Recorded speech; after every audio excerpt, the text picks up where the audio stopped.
Hey there, and welcome to Crime for Sleep. I know you're having trouble falling asleep, so let me keep you company with true crime stories from around the world. Before we dive in, I'm curious, where did you first hear this one? If you enjoy these stories, don't forget to like, comment, and subscribe. Now get comfortable, and let's get into tonight's case. Story 1. The blinds settled into place, leaving thin slivers of twilight to cast narrow paths across the room. I rubbed my fingers together, a faint residue of dust gritting against my skin. The air felt dense, hanging with a stillness that pressed against my ears. I swore I could hear the soft shuffle of particles descending through rays of dimming light. As I leaned closer to the window, the flicker returned a silent shift that made everything feel slightly off-kilter. The house had been empty for weeks, they told me, yet the dust patterns on the windowsill showed clear finger marks, recent ones. Someone had been adjusting these blinds regularly, carefully. The way the metal slats hung suggested a practiced hand, someone who knew exactly how much light to let in, how much to keep out. I was there to catalog the belongings, to prepare the estate for sale. The family had hired me after the disappearance, when hope had finally crystallized into acceptance. But standing in that room, breathing air that felt too thick, too occupied, I wondered if acceptance was premature. The flicker came again, and this time I caught it a reflection in the glass, something moving behind me. I turned, but the room held only shadows and the geometric patterns of light streaming through the blinds. The sensation lingered, though, like the afterimage of a camera flash burned into my retinas. On the mantelpiece, a photograph sat slightly askew. I approached it, noting how the frame had been turned just enough to face away from the window. The image showed a family gathering, faces arranged in that careful choreography of forced happiness. But one person stood apart, positioned at the edge of the frame as if ready to step out of the picture entirely. That was when I noticed the smell, faint but persistent, like old flowers mixed with something metallic. It seemed to emanate from the floorboards beneath my feet, rising through the gaps between the planks. I knelt and pressed my palm against the wood.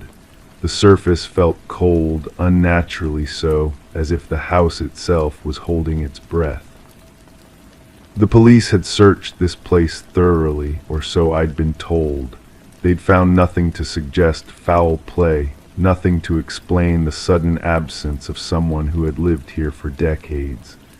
But they hadn't spent hours alone in these rooms, hadn't felt the weight of all that accumulated silence. I moved through the house methodically, making notes, taking photographs. In the kitchen, the coffee maker still held water, though it had long since developed a thin film of algae.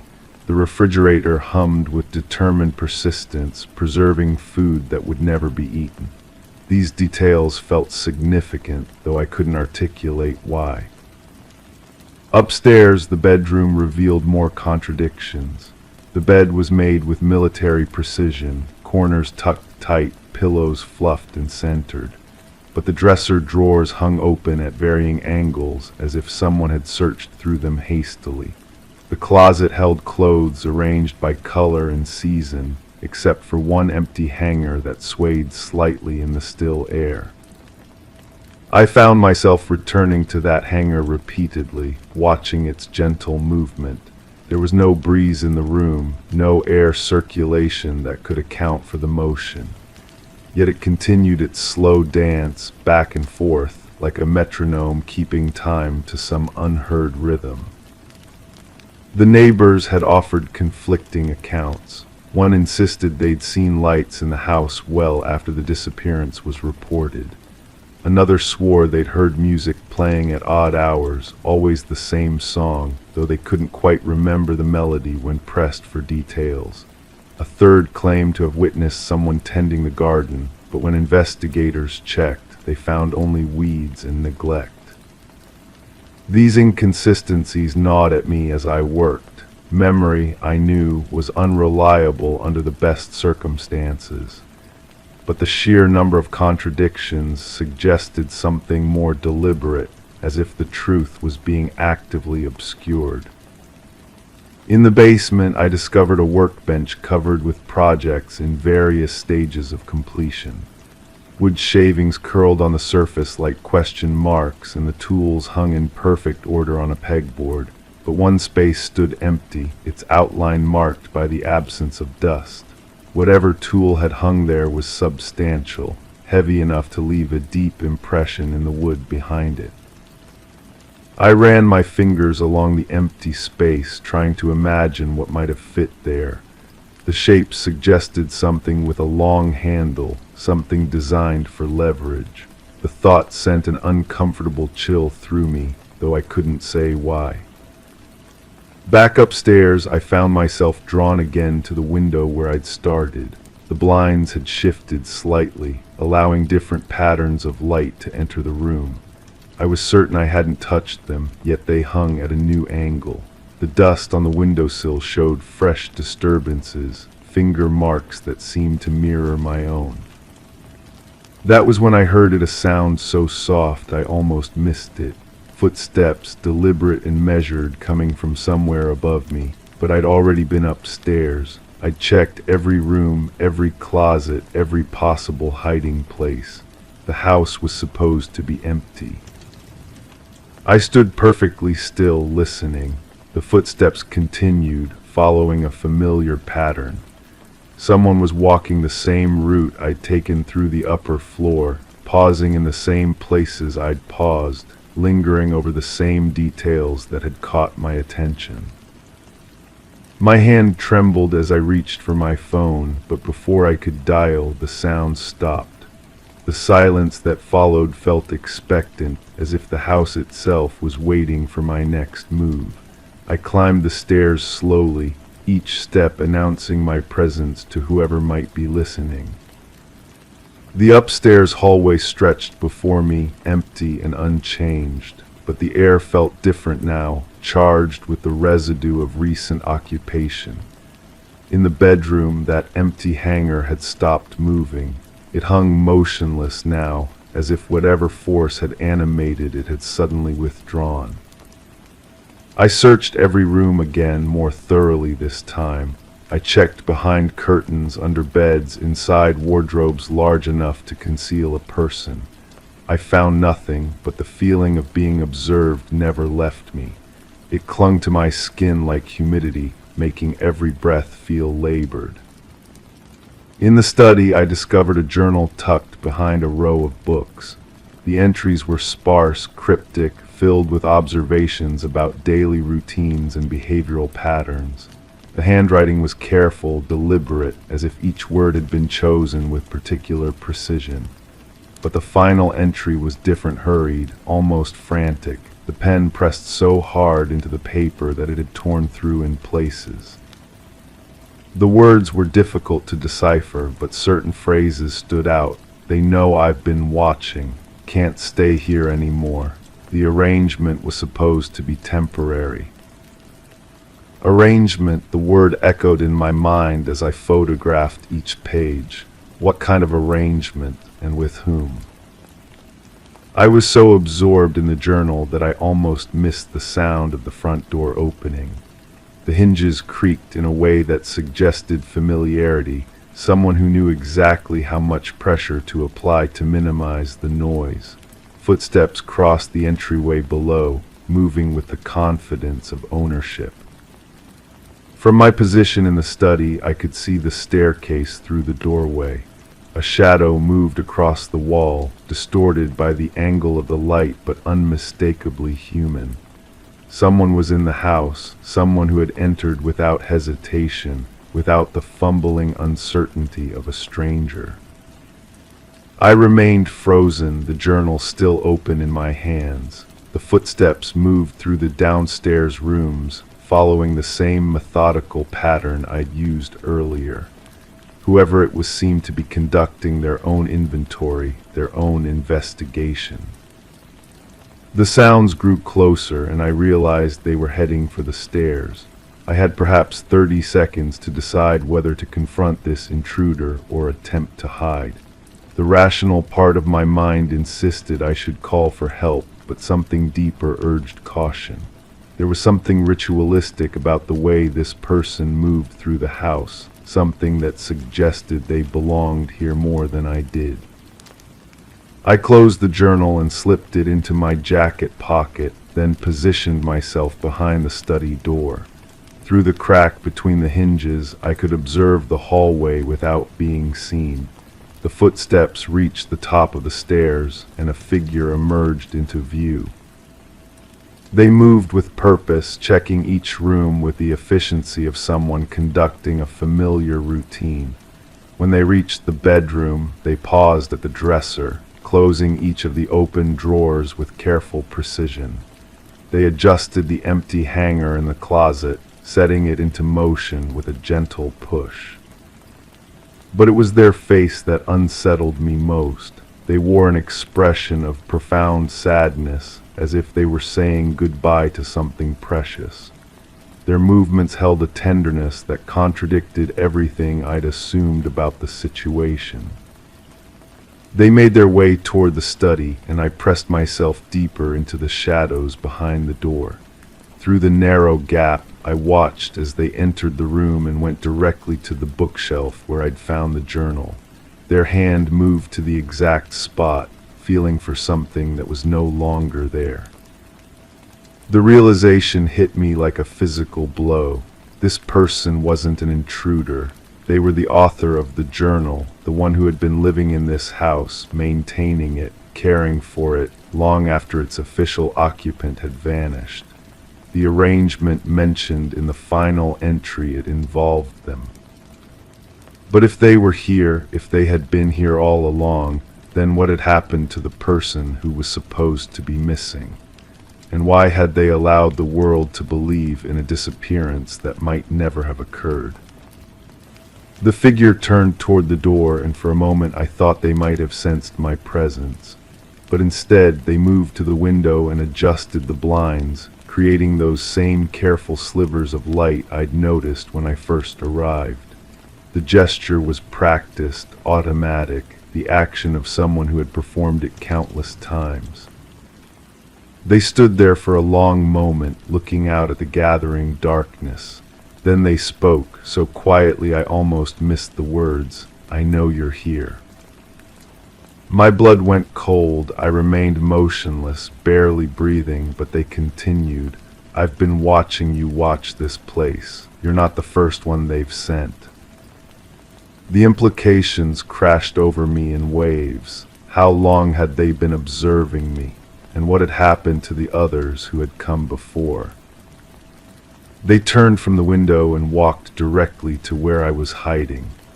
When they pulled the door open, I found myself looking into eyes that held no surprise, only a deep weariness.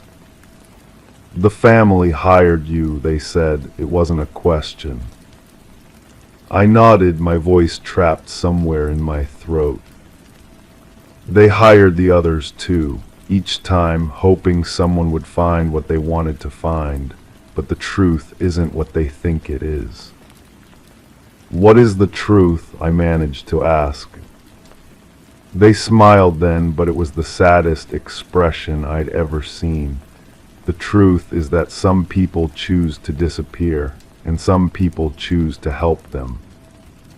The journal in my pocket felt heavy, weighted with implications I was only beginning to understand. "You've been taking care of this place." Someone had to. They couldn't just abandon everything they'd built here. "Where are they now?" The question hung in the air between us, and I realized I might not want to know the answer. The house around us seemed to pulse with secrets, with the accumulated weight of choices that couldn't be undone. "Safe," they said finally, "that's all that matters." But as I looked into their eyes, I wondered if safety was something any of us could truly claim. The boundaries between protector and prisoner, between helper and accomplice, seemed to blur in the fading light. The blinds continued to cast their narrow shadows across the room, and I understood that I had become part of something larger than a simple missing person case. The flicker I'd noticed at the window, the sense of being watched, the carefully maintained facade of abandonment, it was all part of an elaborate performance, a magic trick designed to make someone vanish in plain sight. As twilight deepened into night, I faced a choice that would define not just this case, but my understanding of truth itself. Some mysteries, I realized, were meant to remain unsolved. Some disappearances were acts of mercy rather than crimes. The dust continued to settle around us, marking time in a house that refused to remain empty, no matter how many people believed it to be abandoned. Story 2. The camera lens seemed to focus on its own, the soft whir barely audible above the distant hum of the world outside. I stood in the corner of the room where shadows collected like dust.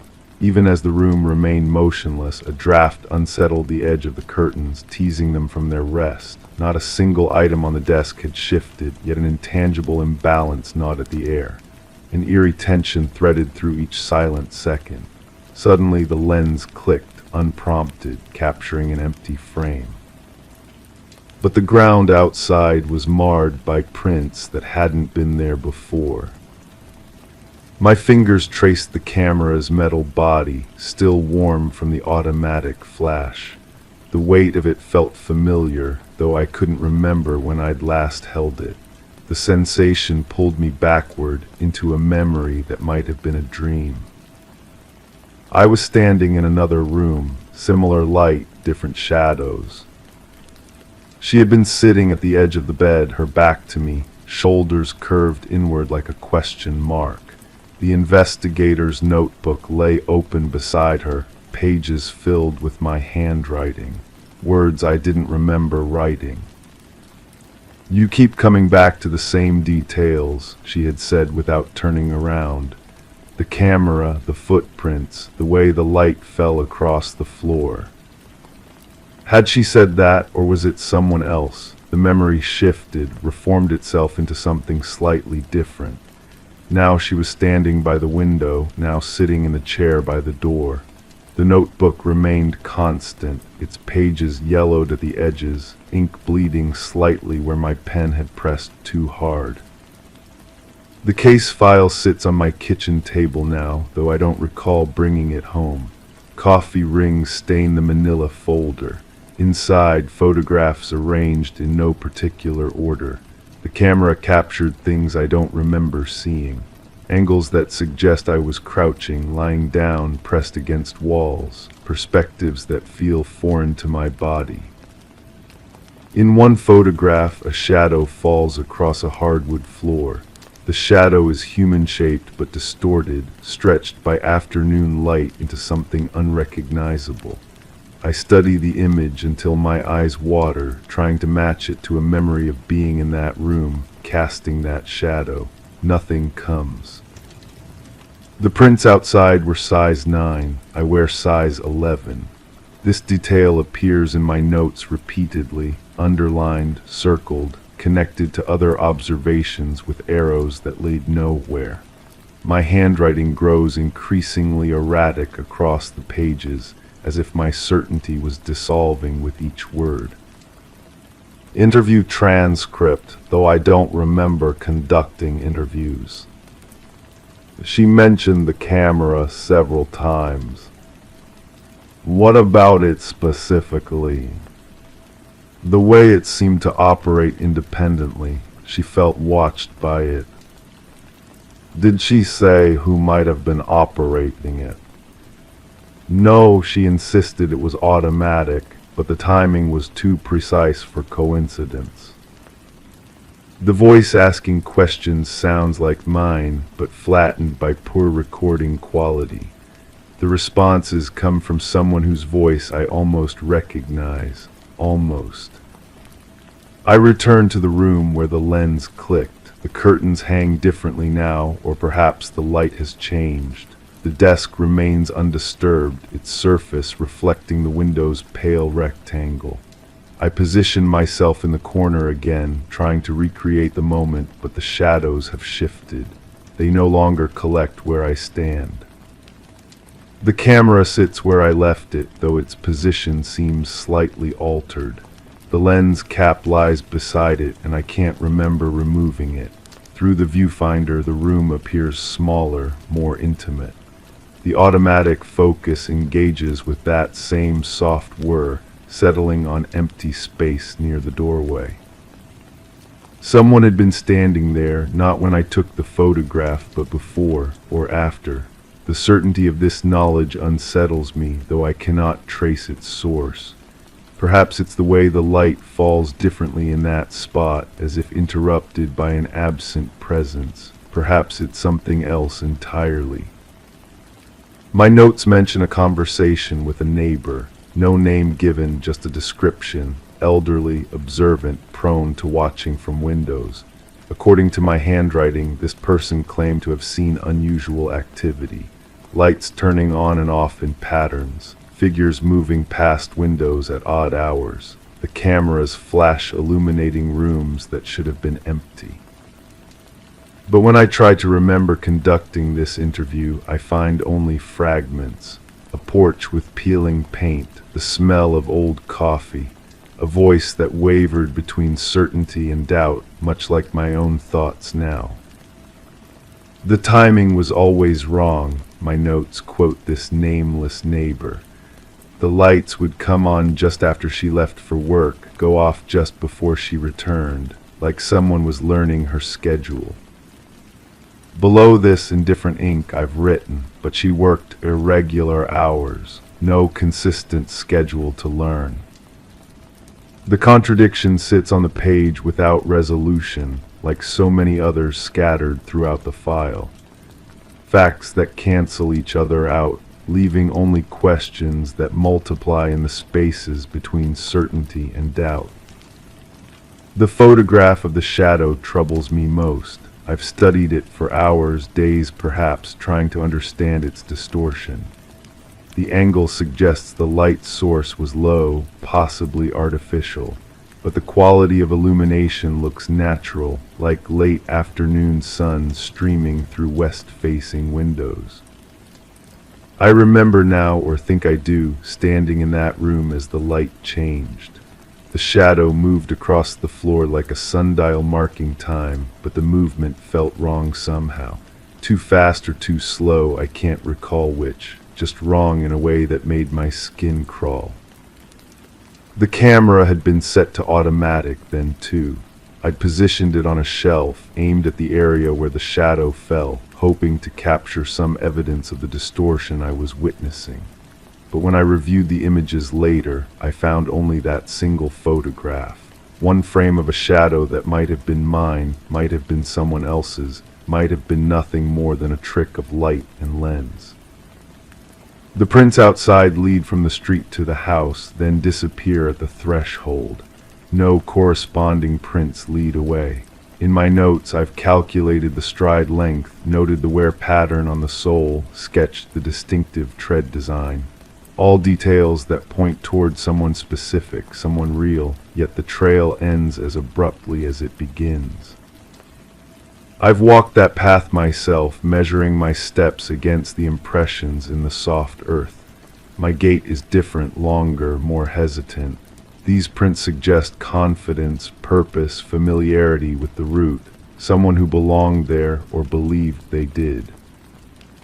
The automatic camera click startles me back to the present. The lens has focused on the window, capturing the view beyond. In the developed image, I can see the faint outline of footprints in the garden soil, though from this angle they're barely visible. The camera saw what I had missed, or chose to record what I had forgotten. She used to say the house remembered things differently than she did. This detail appears in my notes without context, without attribution. Just a quote floating in the margins, connected to nothing, explaining everything and nothing simultaneously. Houses don't remember, of course, but cameras do in their mechanical way. They preserve moments without interpretation, without the emotional coloring that transforms memory into something unreliable. Yet even the camera's testimony feels suspect now. The timestamps on the photographs don't align with my recollections. Images I remember taking in the morning show shadows that suggest late afternoon. Pictures I'm certain were captured indoors display backgrounds that are clearly exterior spaces. The investigation began, according to my earliest notes, with a simple complaint about unusual sounds, footsteps in empty rooms, doors opening and closing without apparent cause. The camera was meant to provide objective documentation, mechanical witness to whatever was occurring.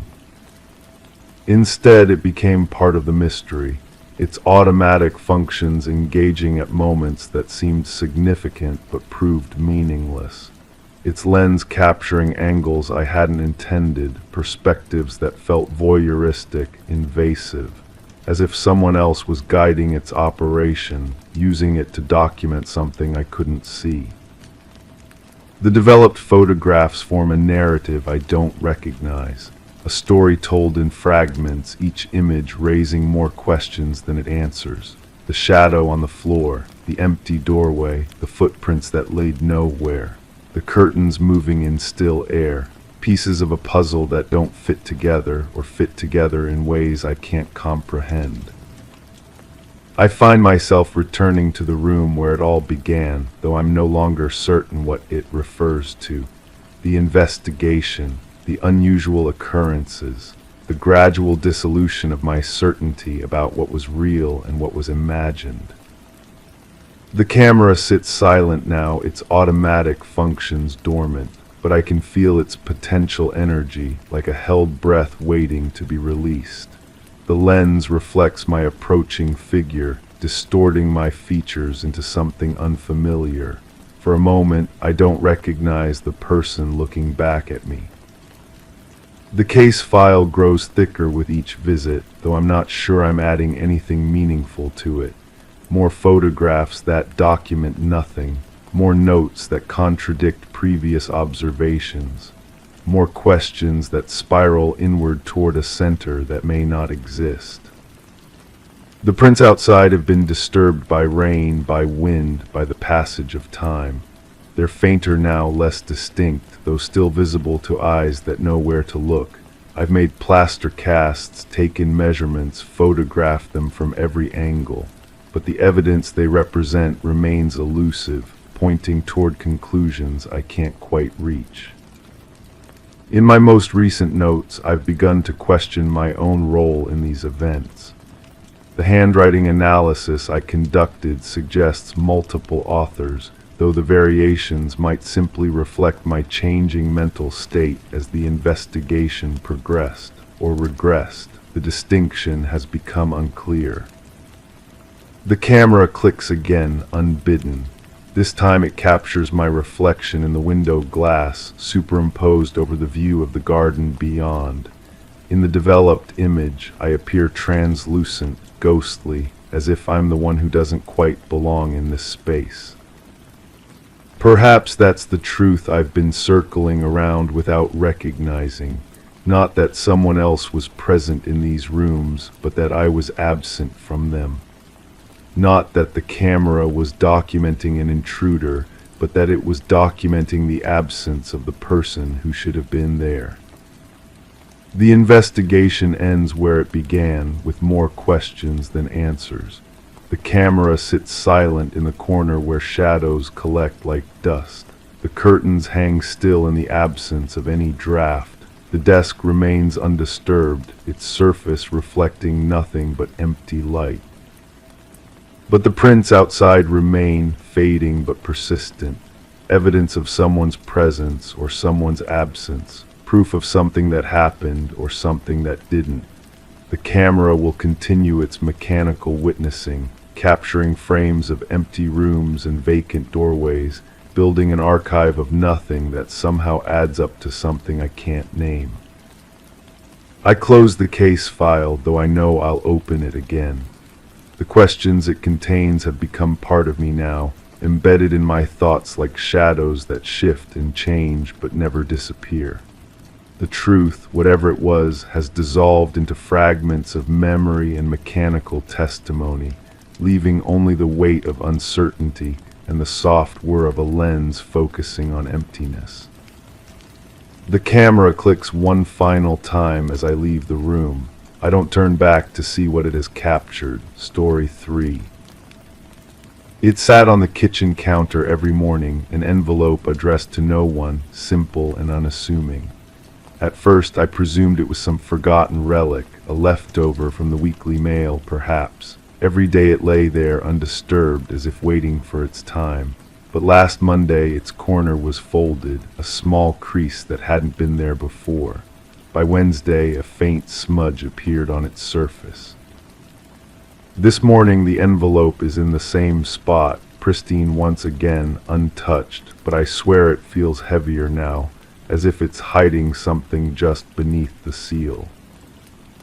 The coffee maker gurgles at 5:30 each morning. I've counted the drops that fall between the final sputter and silence. 14 drops, always 14. But that sound, that mechanical breathing, it masks other things. Footsteps upstairs when no one should be walking. The creak of floorboards settling, or someone trying very hard to move quietly. I found the first photograph tucked inside my car's sun visor. A picture of my own front door taken from across the street. The angle suggested someone had been sitting in that blue sedan that parks there sometimes. The sedan belongs to my neighbor, though I've never seen her drive it. She works nights, sleeps during the day.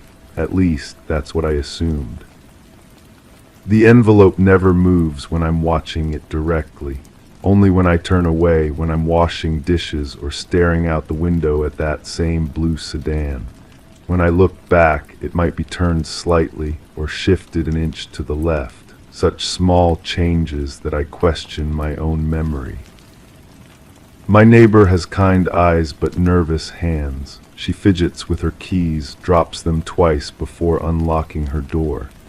Yesterday she waved at me from her window, but when I waved back, she stepped away quickly, as if she hadn't meant to be seen. Her curtains are always drawn now. The second photograph was under my pillow. This one showed me sleeping, taken through my bedroom window.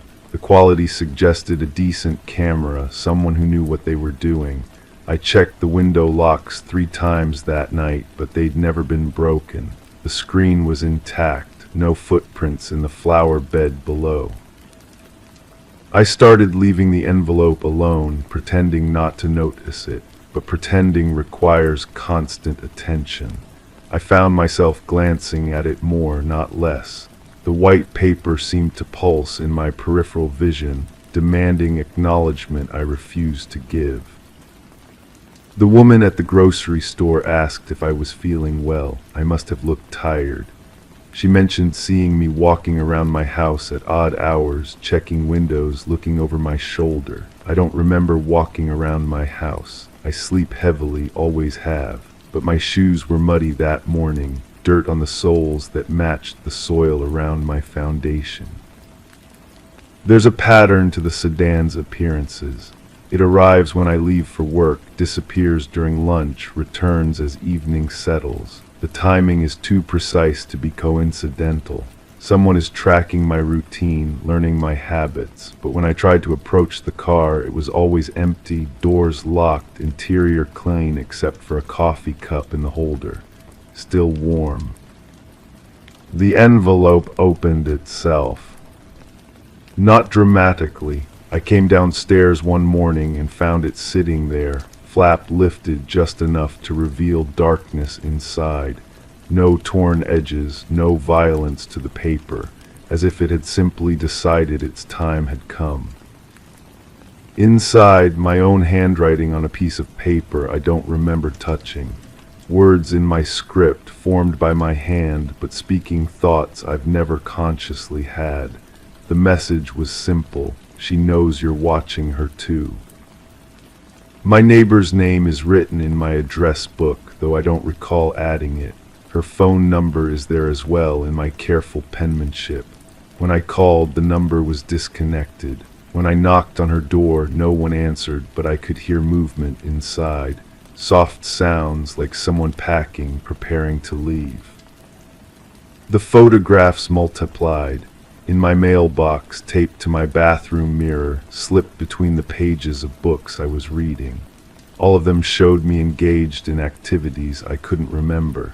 Standing in my yard at midnight, sitting in my car outside unfamiliar houses, following a woman who looked remarkably like my neighbor through a shopping center.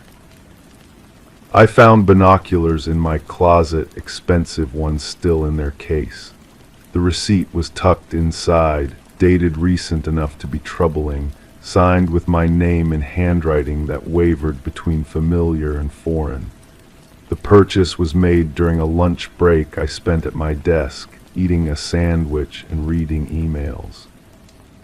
The blue sedan hasn't moved in days. Dust has settled on its windshield, leaves gathered around its tires, but the coffee cup is always fresh, always warm. Sometimes there are crumbs on the dashboard, evidence of meals eaten while watching, waiting. The car smells like my cologne when I peer through its windows. My neighbor left a note in my mailbox. Her handwriting is shaky, desperate. I know you don't remember, but that doesn't make it less real. The sleepwalking started after you moved in. You're not responsible for what you do when you're not yourself, but I can't stay anymore.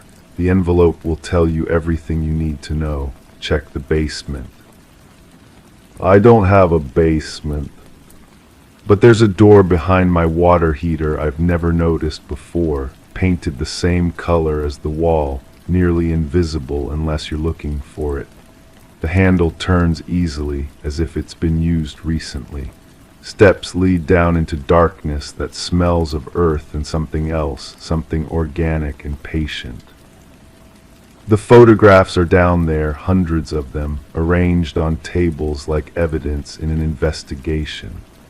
Pictures of my neighbor sleeping, working, shopping, living her life while unaware of the camera's presence. Some are taken from impossible angles, through windows that should have been out of reach, from positions that would require keys to doors that were never given. There's a journal in my handwriting documenting observations, patterns, preferences, details about her schedule, her habits, her fears. The entries span months, written in a careful script that becomes more erratic as the pages progress. The final entry is unfinished, ending mid-sentence. She's starting to suspect, but she doesn't understand that I don't understand either. The walking happens without me. The watching continues while I sleep. I am both perpetrator and victim of my own. The envelope upstairs is empty now, but there's another one on the basement table, thick with contents, addressed in that same careful handwriting to someone whose name I recognize but can't place. Inside, keys to the blue sedan, a new address, and a photograph of a woman I've never seen before, taken through her kitchen window as she makes coffee in the early morning light. The coffee maker upstairs gurgles its familiar song, 14 drops marking the end of another cycle. But now I hear footsteps above me, soft and deliberate, someone moving through my house while I stand in this basement I didn't know existed. The footsteps pause at the kitchen counter, where I imagine another envelope has appeared, waiting patiently for its time to come. Story 4. I brush the dust from my fingertips, feeling the grit leave a faint trail on my skin. The room was still, the quiet too even, with the air carrying an electric lull. An unfamiliar scuff marked the polished floor, a shallow imperfection against the gleaming surface. My steps felt absorbed, muted as if the room itself held its breath. The air seemed lighter now, but my pulse found an unfamiliar rhythm. The scuff wasn't alone anymore, the silence had gained weight. The mark pulls me back, always back to that morning when I first noticed how perfectly she arranged her shoes by the door. 2 pairs, never 3, never 1. The precision bothered me then, though I couldn't articulate why. Now I understand it was the certainty of it. the way she seemed to know exactly what each day would require of her feet. I run my thumb along the edge of the manila folder. The paper has softened with handling, corners worn to gentle curves. Inside, photographs that no longer shock me. A kitchen counter with 2 coffee cups. A newspaper folded to the crossword, half completed. The pen still uncapped beside it, as if she'd only stepped away for a moment. But she hadn't stepped away. The detective's voice comes back to me in fragments. Something about the door being locked from the inside. Something about no signs of struggle. His words floated past me like smoke, and I found myself focusing instead on the way his wedding ring caught the fluorescent light. Married 23 years, he'd mentioned, as if that qualification mattered, as if longevity guaranteed understanding. I remember nodding at appropriate intervals, but my attention had already drifted to the window behind his desk. A parking lot stretched beyond the glass, cars arranged in neat rows, everything in its designated place. I wondered if she would have approved of the orderliness, or if it would have made her anxious. She always claimed chaos energized her, but I'd seen how she straightened magazines on coffee tables when she thought no one was watching. The scuff mark seems deeper now, or perhaps the light has shifted. I kneel beside it, running my finger along its length. The wood is old beneath the polish, and I can feel the grain through the glossy surface. Someone had taken care with this floor once. Multiple coats of finish, sanded smooth between applications. The kind of attention that speaks to permanence, to the belief that some things are worth preserving. Her handwriting appears in my mind unbidden. The grocery list she left magneted to the refrigerator, her careful cursive spelling out ordinary needs. Milk, bread, batteries. The mundane inventory of a life that assumed tomorrow would arrive as scheduled. I'd saved one of those lists, though I can't remember making the conscious decision to do so. It lives now between pages of a book I'll never finish reading, a bookmark to nowhere. The morning I found her, she was wearing the blue sweater. The one with the small hole near the left elbow that she'd been meaning to mend for months. I'd offered to take it to the tailor, but she insisted she could fix it herself. She never did. The hole had grown slightly larger, edges beginning to fray. When I mentioned it to the detective, he wrote something in his notebook. Later, I wondered what significance he thought that detail might hold. My knees protest against the hardwood. I shift position, settling cross-legged beside the scuff mark. From this angle, the room looks different, larger somehow, as if the perspective has revealed hidden space. The baseboards need dusting. She would have noticed that immediately, would have added it to one of her mental lists, the ones she never wrote down but somehow never forgot. The medical examiner's report used clinical language. Natural causes, it concluded, heart failure. As if hearts were mechanical devices that simply wore out from use, rather than organs capable of breaking in ways that left no visible evidence. I'd asked about stress, about emotional trauma, but the doctor's expression remained professionally neutral. Heart stop, he explained. Sometimes there's no why that medical science can identify.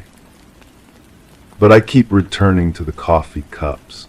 2 of them both used, both still warm when I arrived that morning. I'd called her name from the hallway, expecting her voice to float back from the kitchen or the bedroom. Instead, silence had greeted me, thick and expectant. I'd found her in the living room, seated in her reading chair as if she'd simply dozed off over a book, except there was no book. Her hands rested empty in her lap, palms turned upward in a gesture that seemed almost supplicating. The second coffee cup haunts me. She drank tea in the mornings, always tea. Earl Grey with a splash of milk, no sugar. I teased her about her British affectations, though she'd never been anywhere near England. The coffee was mine, she'd claimed, left over from my visit the evening before. But I remembered leaving that cup in the sink, remembered the sound of running water as she rinsed it clean. She was meticulous about such things. Dishes never lingered unwashed in her kitchen. I traced the scuff mark with my fingernail, following its curved path across the floorboard. It reminds me of something, though the memory skitters away each time I try to grasp it. A shape I've seen before in a different context. The detective had photographed it along with everything else. Standard procedure, he'd assured me. Even in cases where no crime was suspected, documentation mattered. Evidence of normalcy could be as important as evidence of disturbance. Her sister called that afternoon. I'd forgotten she had a sister until the phone rang, until that unfamiliar voice introduced itself with shared grief. They'd been estranged for years, the sister explained. Some argument about their mother's estate, feelings hurt beyond easy repair. She was flying in for the funeral, she said. Could I help with arrangements? I'd agreed, though I realized I knew nothing about her wishes. We'd never discussed death, as if the topic might summon unwelcome attention. Now I found myself guessing at casket preferences, at flower arrangements, at the music she might have wanted played. The funeral director asked gentle questions I couldn't answer. Had she preferred cremation or burial? Did she have religious affiliations? What readings might honor her memory? In the end, I chose arbitrarily. White lilies because she'd grown them in her garden. A simple wooden casket because elaborate seemed wrong somehow. A minister who'd never met her but spoke with practiced compassion about eternal rest and divine plans. The sister wept quietly in the front pew, and I wondered what memories she was mourning, what version of the woman I thought I knew. The scuff mark ends abruptly, as if whatever created it had simply vanished mid-motion. I lean closer, studying the termination point. The wood shows no other damage, no continuation of the mark in any direction. It exists in isolation, a question mark carved into the floor's perfection. After the funeral, the sister and I returned to the house together. She moved through the rooms like an archaeologist, picking up objects and studying them as if they might reveal secrets. A ceramic owl on the mantelpiece drew her particular attention. She turned it over in her hands, examining the maker's mark on the bottom. "I gave this to her for her birthday," she said. "She was 12. I thought she'd thrown it away years ago." The revelation surprised me. In all our conversations, she'd never mentioned the owl's origin. I'd assumed it was a garage sale find, the kind of random decoration that accumulates over time without particular meaning. But she'd kept it, displayed it prominently, preserved this connection to a relationship I'd believed was thoroughly severed. What else had I misunderstood? The sister took very little when she left. A few photographs, some jewelry that had belonged to their mother. She offered me first choice of everything else, but I found myself paralyzed by the decision. How do you choose which fragments of a life deserve preservation? How do you distinguish between the meaningful and the merely present? I kept the coffee cup, the second one, the mysterious one that shouldn't have existed. It sits now in my own kitchen cabinet, unused but not forgotten. Sometimes I take it down and hold it, feeling its weight, studying its unremarkable surface for clues it refuses to yield. The rim shows faint lipstick traces, a pale pink shade she never wore in my presence. But perhaps she had other versions of herself, private moments when she became someone I never met. The house sold quickly. The real estate agent called it a seller's market, though I suspected the truth was simpler. The rooms held no shadows, harbored no sense of tragedy. To strangers walking through, it was simply a well-maintained home with good bones and pleasant light. They couldn't see the questions embedded in its walls, couldn't feel the weight of unanswered mysteries. I drive past sometimes, slowing as I approach the familiar driveway. New owners have made changes. Different curtains in the windows, a garden gnome where her roses used to bloom. The transformation should comfort me, should signal that life continues, that spaces can be reclaimed and redefined. Instead, it feels like erasure, as if the questions I carry are becoming increasingly irrelevant. The scuff mark blurs as my eyes lose focus. I blink, and for a moment the room seems to shift around me, walls breathing in some imperceptible rhythm. The sensation passes quickly, leaving me uncertain whether it happened at all. Memory has become unreliable, contaminated by too much examination. I can no longer trust my recollections to remain stable under scrutiny. Did she really arrange her shoes so precisely? Was the newspaper actually folded to the crossword, or have I constructed that detail from some desire for symbolic meaning? The photographs should provide objective truth, but even they seem to change each time I study them. Shadows fall differently, objects appear to have shifted position. The camera captures only surfaces, and surfaces lie with perfect honesty. The detective closed the case within a week. Natural death, no suspicious circumstances, no investigation warranted.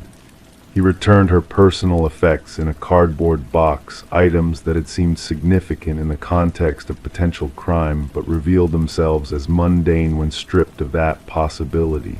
Reading glasses, a grocery receipt, the pen from beside the crossword puzzle, its ink dried to uselessness. I kept the pen as well. It sits beside the coffee cup in my kitchen drawer, two artifacts from a mystery that may exist only in my need for mysteries to exist. Sometimes I wonder if this is how delusion begins, with the simple refusal to accept that some stories have no plot, some deaths carry no deeper meaning than the mechanical failure of biological systems. But the second coffee cup remains real, its lipstick traces undiminished by my doubts.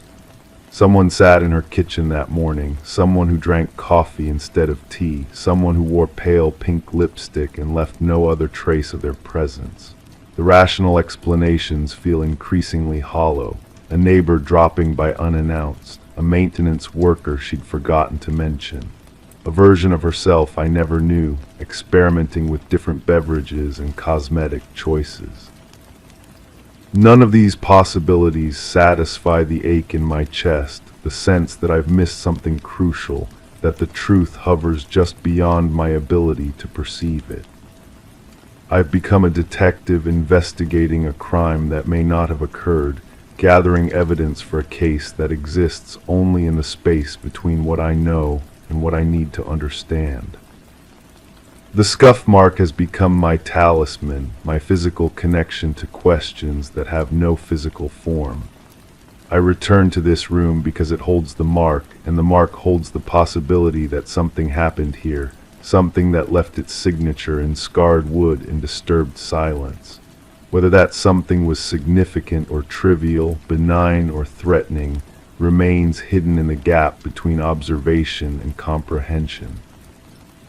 I stand slowly, joints protesting the prolonged contact with the hard floor. The room settles around me, walls resuming their proper positions, silence returning to its normal weight. But the mark remains, and with it the certainty that some truths are too large or too small for human understanding, existing in the spaces we can't quite see, in the questions we can't quite ask. The dust on my fingertips has dried now, leaving only the memory of grit and the faint trail it traced across my skin. I brush my hands together, watching the particles drift toward the floor, where they'll settle into new patterns, create new mysteries for future observers to puzzle over. The cycle continues, questions begetting questions, marks accumulating meaning through the simple act of being noticed. I leave the room as I found it, unchanged except for the addition of my own presence to its history. The scuff mark waits in the silence, patient and permanent, holding its secrets with the stubborn loyalty of wood that remembers every impact, every pressure, every moment of contact with the world above. Outside, the day continues its predetermined course, indifferent to the weight of unanswered questions, unmoved by the human need to find pattern in chaos, meaning in coincidence. But inside, in the space between the mark and my memory of it, Something persists that refuses to be explained away, refuses to accept the comfortable conclusion that some things simply are what they appear to be.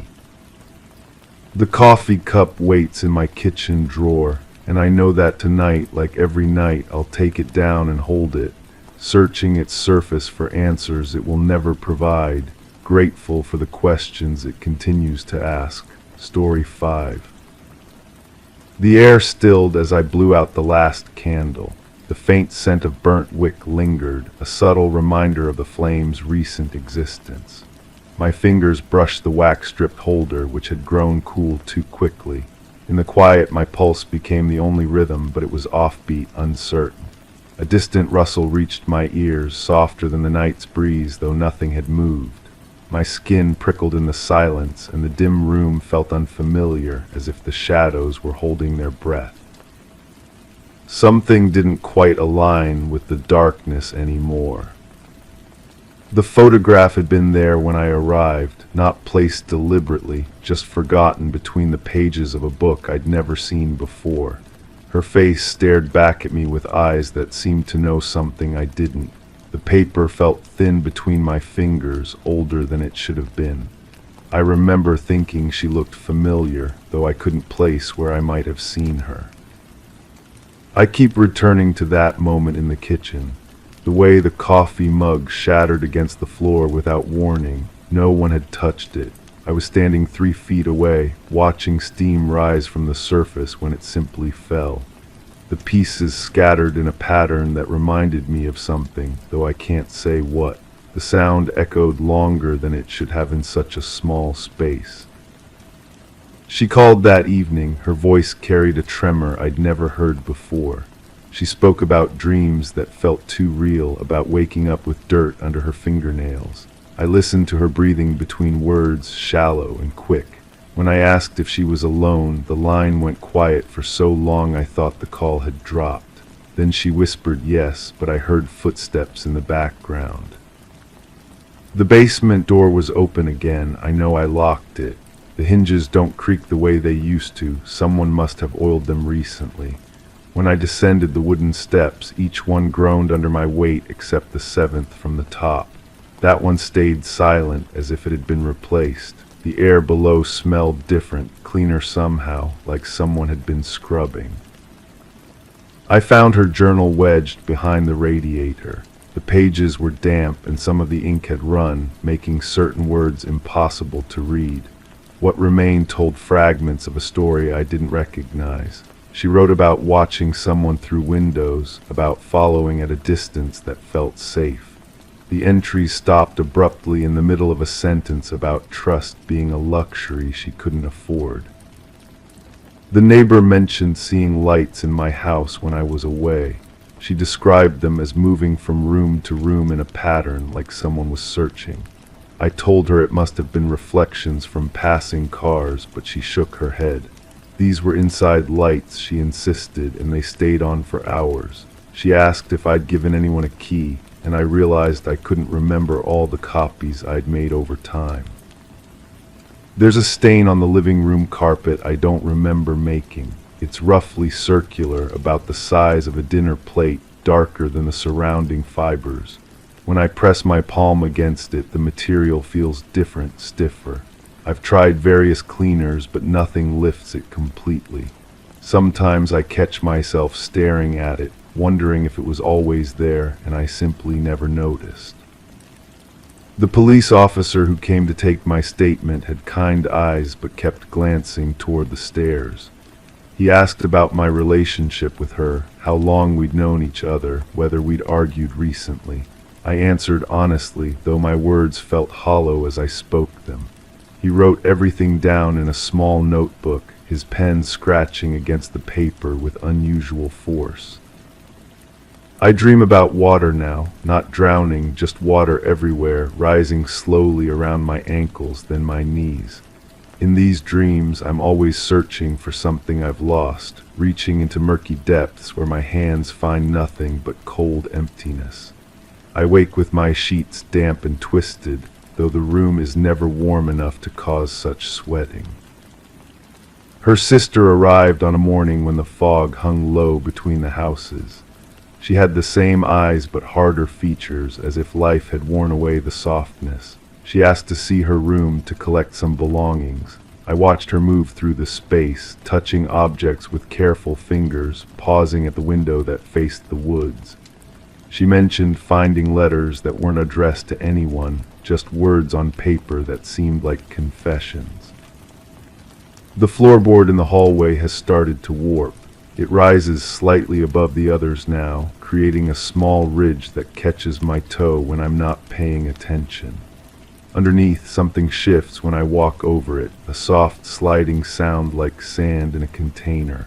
I've considered prying it up to investigate, but each time I gather the tools, I find reasons to postpone the task. I remember her hands more clearly than her face now. The way she held her coffee cup with both palms wrapped around it, seeking warmth even on mild days. How she gestured when she spoke, small movements that emphasized her words without drawing attention. Those hands had calluses I never asked about, rough patches on her fingertips that suggested work I knew nothing about.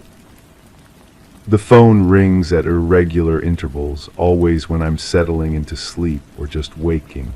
The caller never speaks, but I can hear breathing, sometimes the sound of traffic in the distance. I've started leaving the receiver off the hook, but somehow it finds its way back to the cradle by morning.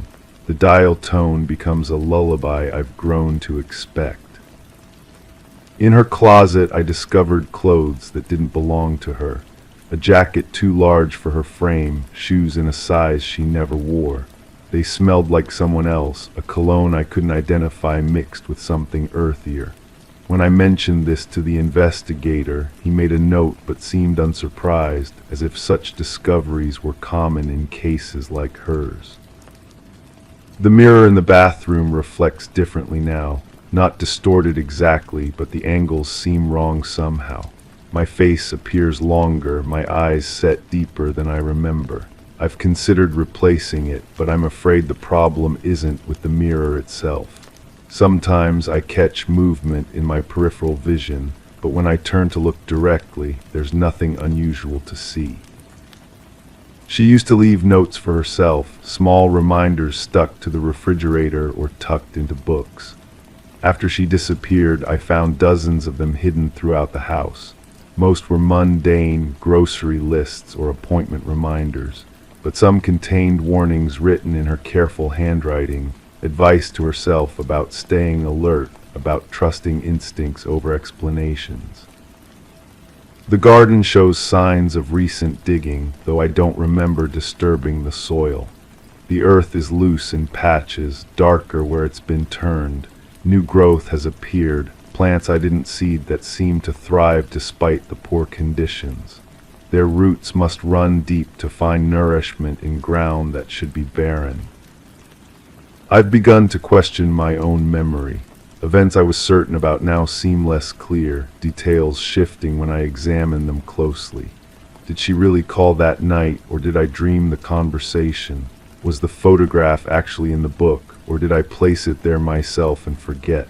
The line between what happened and what I believed happened has become uncomfortably thin. The investigator returned with more questions, different ones this time. He wanted to know about my whereabouts on specific occasions, whether anyone could verify my location. His tone remained professional, but something had changed in the way he looked at me. I provided what information I could, though my answers seemed to satisfy neither of us. In quiet moments, I hear her voice in the house's settling sounds. The creak of wood expanding in heat becomes her footsteps on the stairs. Water moving through old pipes echoes like her humming in the shower.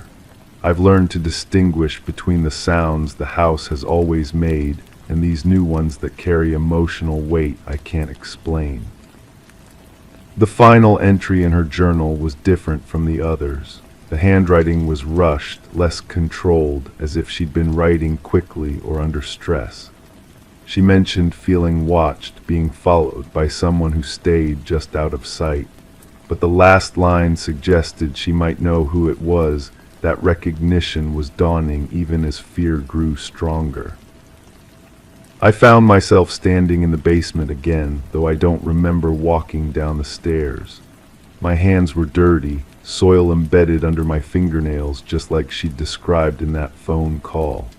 The concrete floor showed scuff marks where something heavy had been dragged, and I noticed my shoes matched the pattern perfectly. Story 6.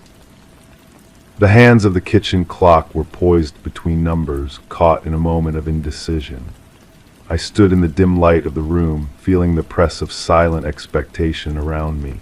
The refrigerator hummed inconsistently, its drone a distant murmur through the stillness. Somewhere beyond the walls, wind rustled faintly, as if seeking entrance, making the curtains shiver. Yet the room's air was heavy, dense, with the weight of impending events that hadn't announced themselves. My gaze lingered on the clock's face, expecting movement or noise to shatter the suspended quiet. Instead, the silence deepened, and I noticed the second hand had vanished, leaving behind an unreadable void in its place. The absence of that thin metal finger troubled me more than it should have. I knew then what I had been refusing to acknowledge for weeks, that things had been disappearing from my life in ways so subtle I had convinced myself they were still there. The way she had stopped humming while washing dishes. The way her coffee cup sat untouched on the counter each morning, growing cold while she stared through the window at something I couldn't see. I remember the first morning I found her standing in the backyard, barefoot in the dew-soaked grass, watching the neighbor's dog dig holes beneath the fence. Her nightgown clung to her shoulders, translucent with moisture, and when I called her name, she turned with the slow, deliberate movement of someone emerging from deep water. Her eyes held that same quality the kitchen held, now expectant, suspended, waiting for something to resolve itself. The dog had been digging for 3 weeks by then. Every morning the same ritual. The neighbor had mentioned it apologetically over the fence, explaining that the animal had developed an obsession with that particular spot. Something buried there, he supposed. An old bone, maybe, or the scent of some long-dead creature. The explanation satisfied him, but I watched her face as he spoke, saw how her fingers tightened around her coffee cup until her knuckles went white. She had begun asking strange questions after that conversation. Whether I believed animals could sense things humans couldn't, whether the ground beneath our feet might hold secrets we weren't meant to uncover. I answered with the casual dismissiveness of someone who hadn't yet learned to listen for the spaces between words, the places where meaning hides when it's too dangerous to speak directly. The kitchen felt different now, standing alone in its artificial twilight. The same appliances, the same worn linoleum beneath my feet, but the air itself had changed composition. I found myself breathing more carefully, as if the atmosphere had grown thinner. The refrigerator's inconsistent humming seemed to follow a pattern I couldn't quite decipher. 3 long drones, a pause, 2 short bursts, silence. Like a code someone was trying to transmit through the mechanical systems of the house. I opened the refrigerator door, not from hunger, but from the need to interrupt that rhythm. The light inside cast harsh shadows across containers of food that had been sitting untouched for days. A carton of milk expired, leftovers wrapped in aluminum foil, their contents forgotten. At the back, pushed behind a jar of pickles, I found a small notebook I didn't remember placing there. The pages were filled with her handwriting, but not the casual script I knew from grocery lists and birthday cards. This was different, precise, urgent, the letters pressed deep into the paper as if the words themselves were struggling to escape. Dates, times, observations. The dog started digging again, found something metal in the garden. The man across the street watches our house. Each entry more cryptic than the last, building toward a conclusion that remained unwritten. I closed the notebook and returned it to its hiding place, but the knowledge of its existence settled into my chest like a stone. How many other secrets had she tucked into the corners of our shared life? How many signs had I missed while assuming that the familiar rhythms of our days would continue unchanged? The wind outside had grown stronger, pressing against the windows with increasing insistence. The curtains moved in response, casting shifting patterns of shadow across the kitchen walls. I found myself watching these patterns, searching for meaning in their movement, wondering if this was how it had started for her, this need to find significance in the ordinary, to read messages in the language of displaced objects and interrupted routines. The neighbor's dog had stopped digging 2 weeks ago. I realized this suddenly, the way you realize you haven't heard a familiar sound in some time. The silence where that daily scratching and whimpering had been was another absence, another missing piece in the puzzle I was only beginning to understand I needed to solve. She had mentioned the silence too in one of our last real conversations. Sitting at the kitchen table, her hands wrapped around a cup of tea that had long since gone cold, she said the dog's sudden disinterest worried her more than its obsession had, as if it had found what it was looking for, or as if something had found it first. I asked her what she meant, but she only shook her head and carried her untouched tea to the sink. The sound of liquid hitting the drain seemed unnaturally loud in the quiet kitchen, and I watched her shoulders tense, as if she too had noticed the way ordinary sounds had begun to carry more weight than they should. The notebook entries became more frequent after that. I know this now, having read them all in the days since she disappeared. The word feels too dramatic, too final. She didn't disappear, she simply wasn't there one morning when I woke, and the house rearranged itself around her absence like water closing over a dropped stone.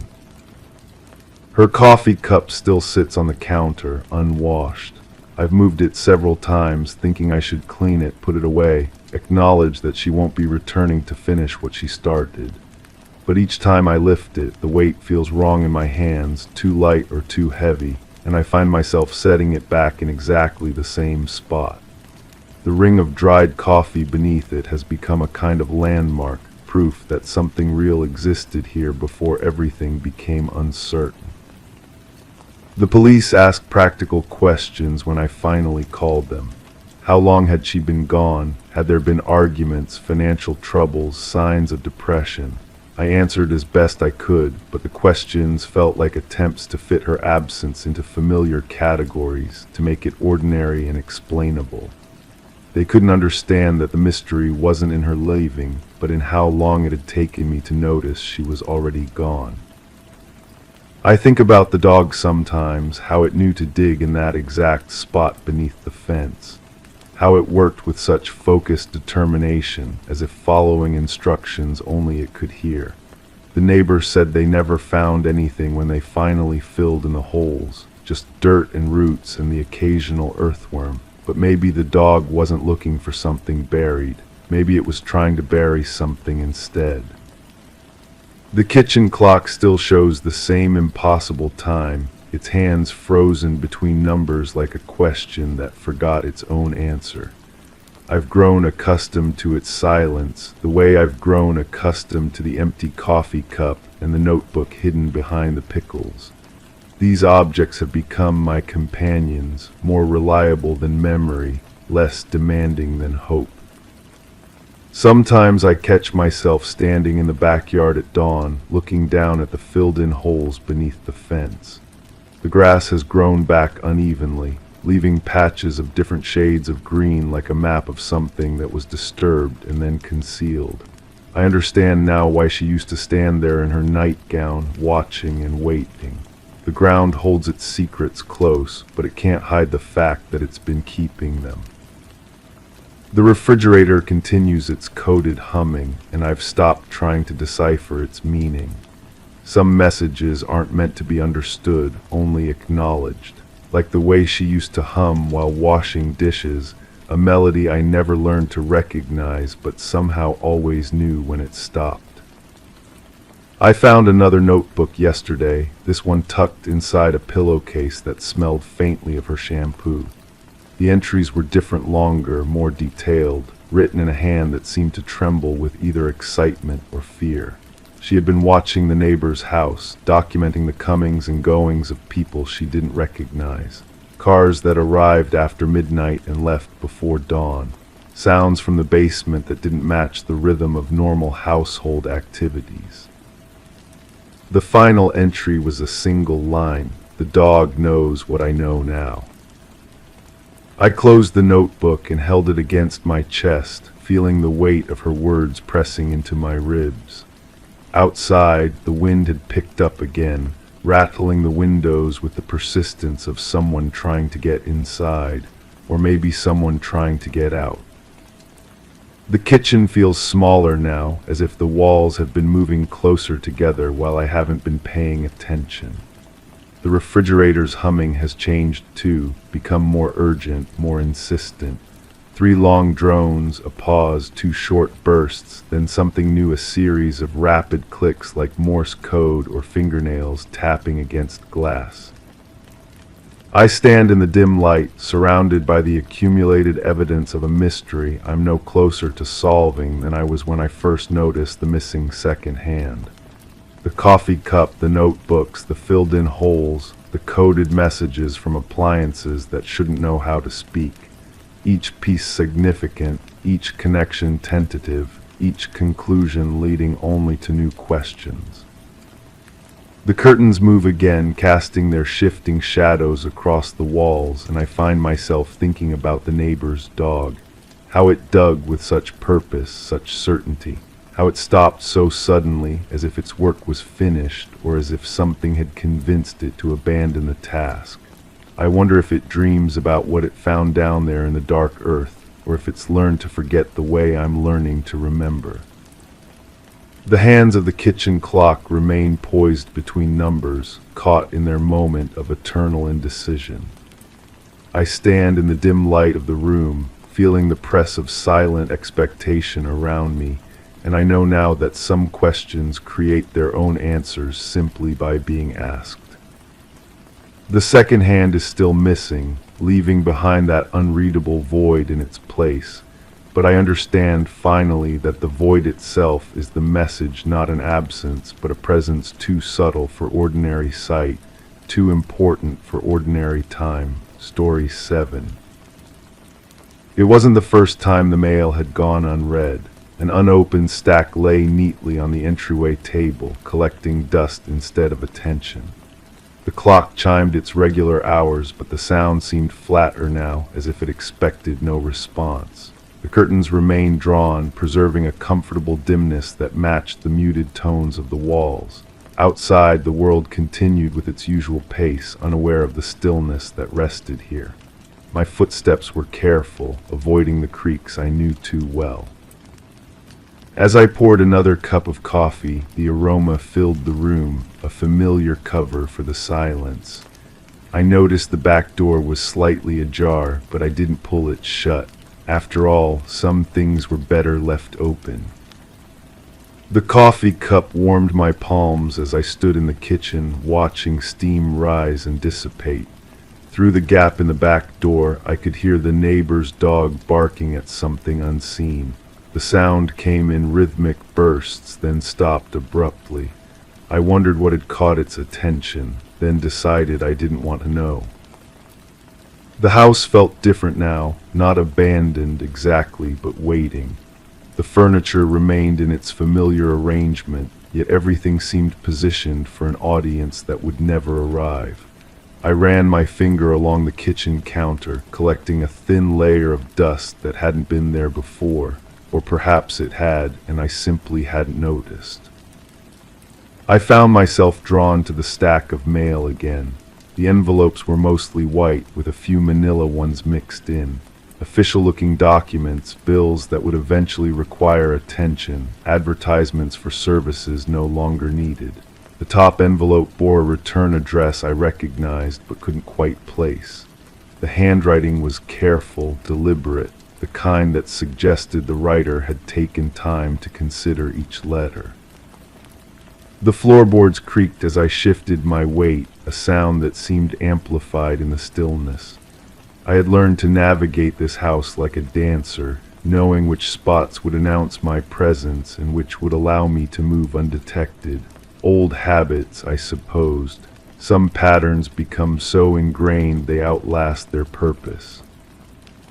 Through the front window, I watched a car slow as it passed. The driver's face was obscured by the angle of the sun on the windshield, but I felt observed nonetheless. The vehicle continued down the street, disappearing behind the oak tree that had grown too large for its designated space. Its roots had begun to crack the sidewalk, creating uneven surfaces that caught the unwary. I remembered a conversation about that tree. Someone had suggested it should be removed before it caused more damage. Someone else had argued it provided necessary shade, that the neighborhood would feel exposed without it. The discussion had grown heated, though I couldn't recall the resolution. Perhaps there hadn't been one. The back door's opening seemed wider now, though I hadn't touched it. A breeze moved through the gap, carrying the scent of turned earth and something else I couldn't identify. Not unpleasant, but unfamiliar. It reminded me of the smell that lingered after rain, when everything seemed washed clean but somehow changed. I walked to the living room where the television sat dark and silent. The remote control lay on the coffee table beside a magazine that had been opened to an article about home security. The pages were slightly wrinkled, as if they had been read and reread. I didn't remember subscribing to this particular publication, but it had been arriving regularly for months. The article discussed various methods of protecting one's property and family. Motion sensors, reinforced locks, security cameras that could be monitored remotely. The text was accompanied by photographs of suburban homes that looked remarkably similar to this one. Same architectural style, same landscaping choices, same sense of quiet respectability. I found myself studying the images, looking for differences that might distinguish them from my surroundings. The shutters were a different color in one photo, the mailbox positioned on the opposite side of the driveway in another. Small variations that seemed significant somehow, as if they were clues to a puzzle I hadn't realized I was solving.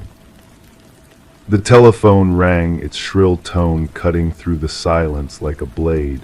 I let it continue for several rings before the answering machine engaged. The caller didn't leave a message, just hung up after the beep.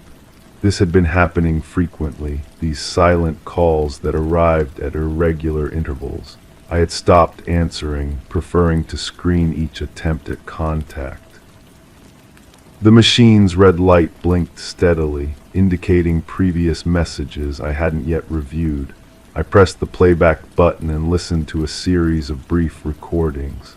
A dentist's office confirming an appointment that had already passed.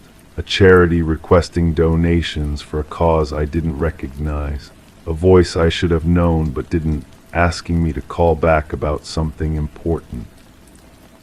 That last message troubled me. The speaker's tone suggested familiarity, an assumption of shared history that I couldn't verify. They mentioned details that seemed accurate but felt foreign, like memories that belonged to someone else. I played the message again, trying to place the voice, but it remained stubbornly anonymous. I walked upstairs, my hand trailing along the banister I had touched countless times before. The wood was smooth from years of contact, worn to a comfortable patina that spoke of daily use. At the top of the stairs, I paused outside a closed door. The handle was cold beneath my palm, colder than it should have been given the warmth of the day. Inside the room, everything appeared normal. The bed was made with military precision, the dresser cleared of personal items, the closet door slightly open to reveal empty hangers. Sunlight filtered through the curtains, creating patterns on the carpet that shifted as clouds moved overhead. It was a peaceful scene, yet it filled me with unease. I opened the dresser drawers one by one, finding them mostly empty except for a few items that seemed randomly placed. A single sock, a book of matches from a restaurant I didn't recognize, a photograph face down in the bottom drawer. I hesitated before turning the picture over, somehow knowing it would show me something I wasn't prepared to see. The image was of two people standing in front of this house, their arms around each other in an easy embrace. They looked happy, comfortable, as if they belonged here.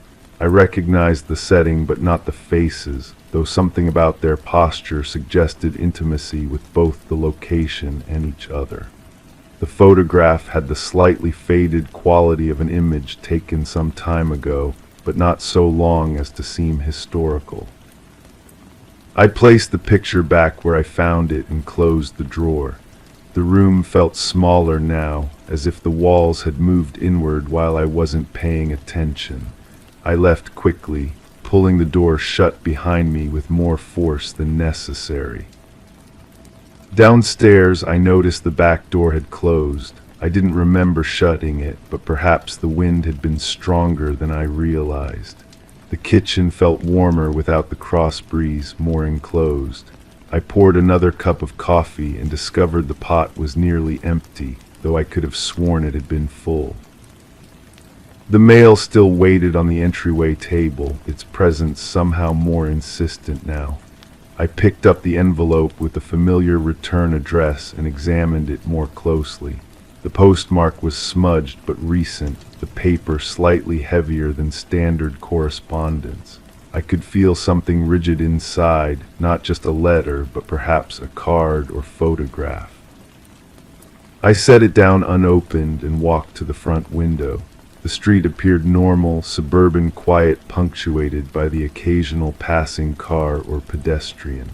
A woman walked by with a small dog, pausing to let it investigate something near the mailbox. She glanced toward the house, her expression curious but not alarmed.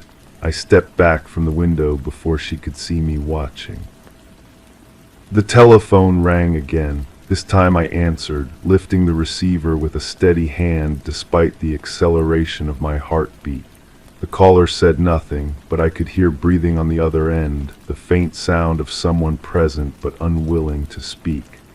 I waited, matching their silence with my own, until finally they disconnected. I checked the caller identification display, but it showed only unknown number. This told me nothing useful, yet I found myself writing it down anyway, adding it to a list I had been keeping without conscious decision. The numbers formed no obvious pattern, but seeing them arranged on paper made them seem more significant than random calls deserved.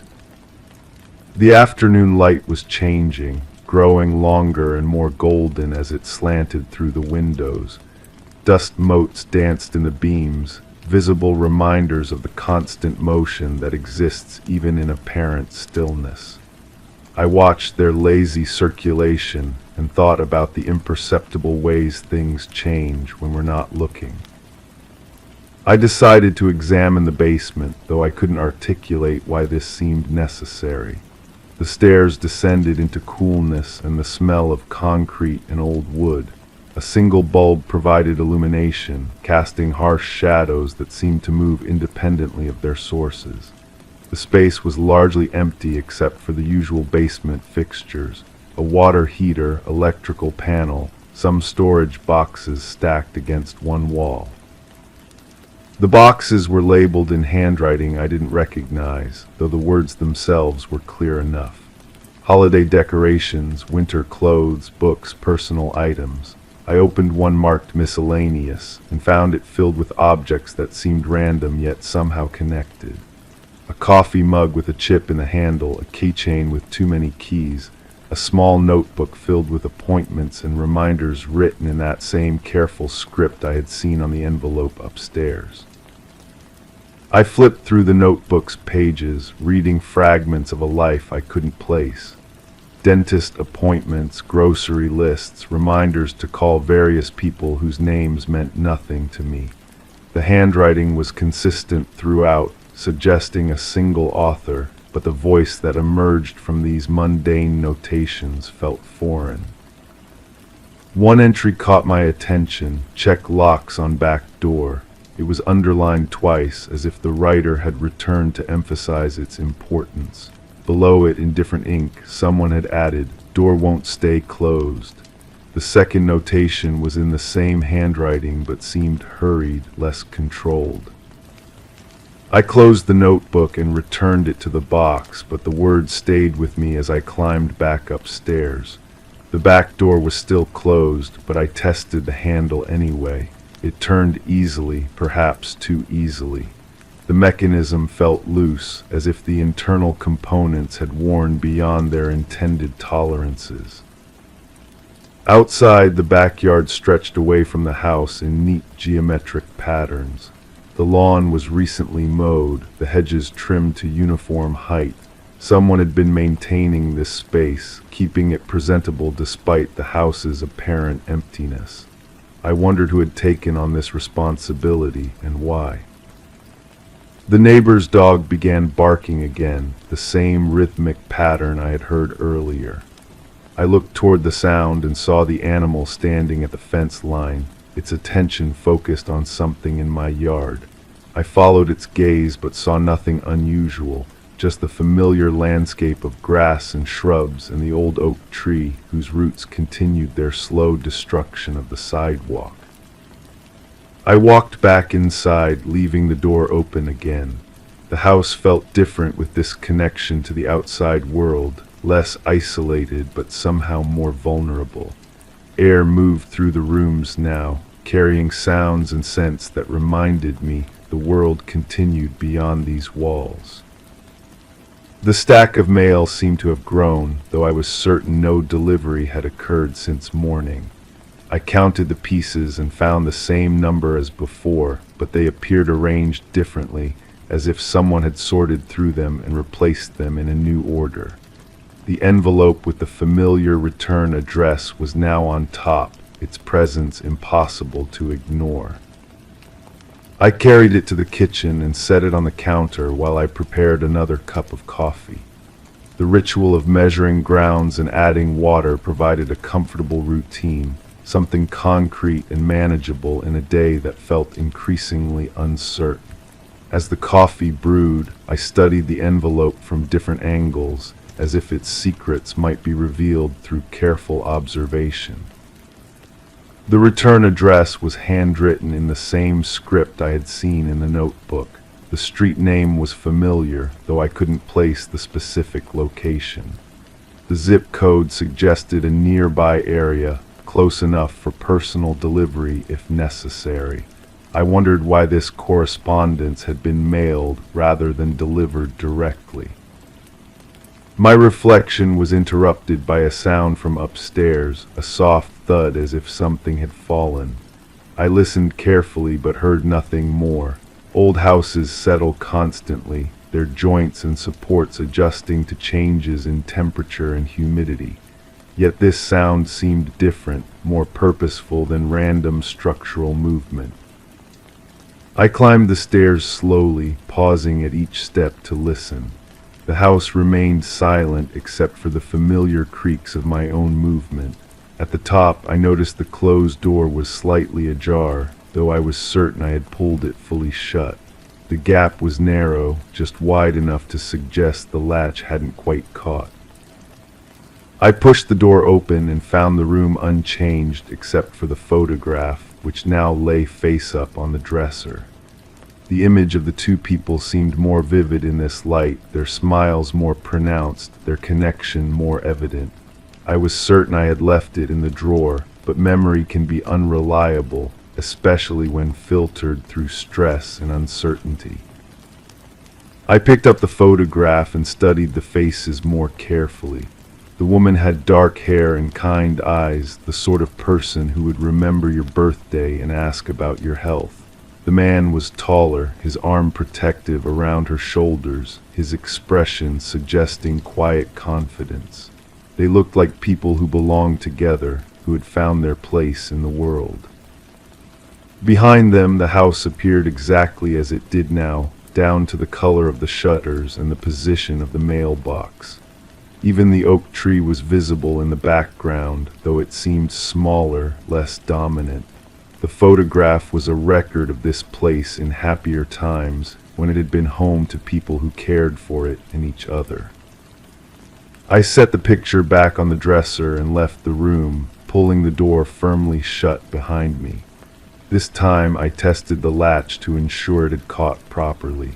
The mechanism felt solid, giving no indication of the looseness that might explain its earlier failure to remain closed.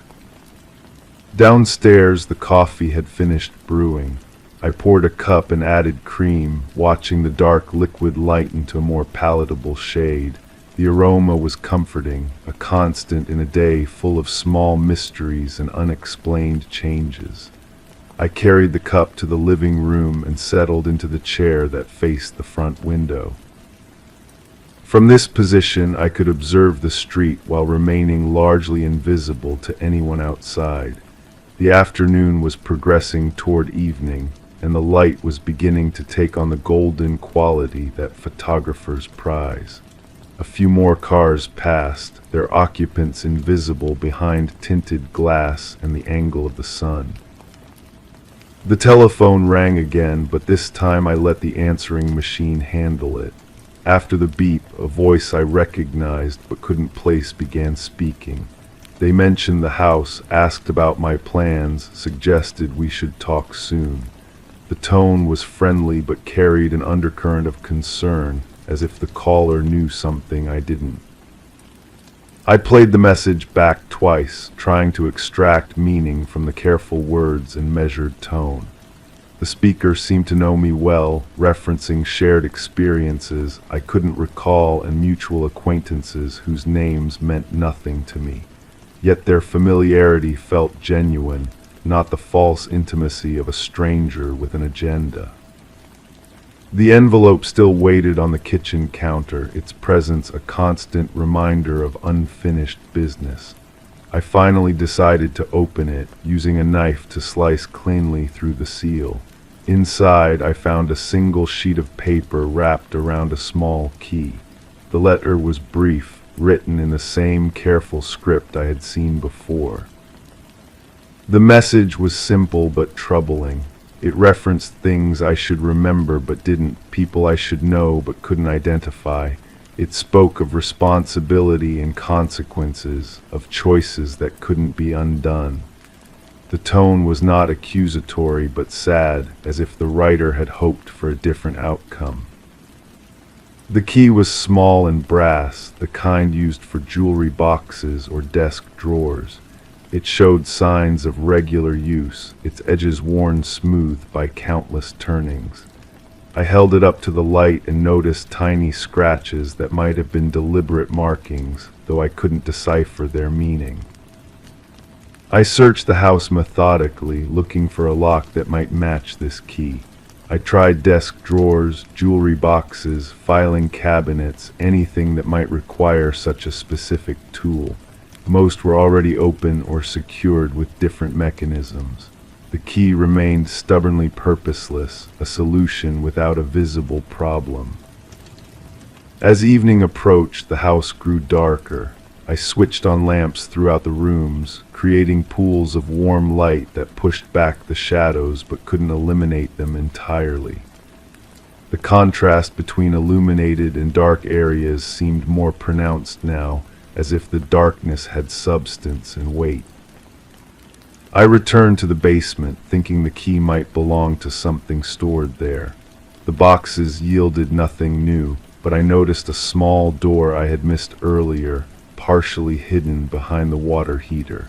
It was secured with a padlock that looked exactly right for the key I carried. The lock opened easily, revealing a narrow storage space that contained a single item, a manila folder thick with documents and photographs.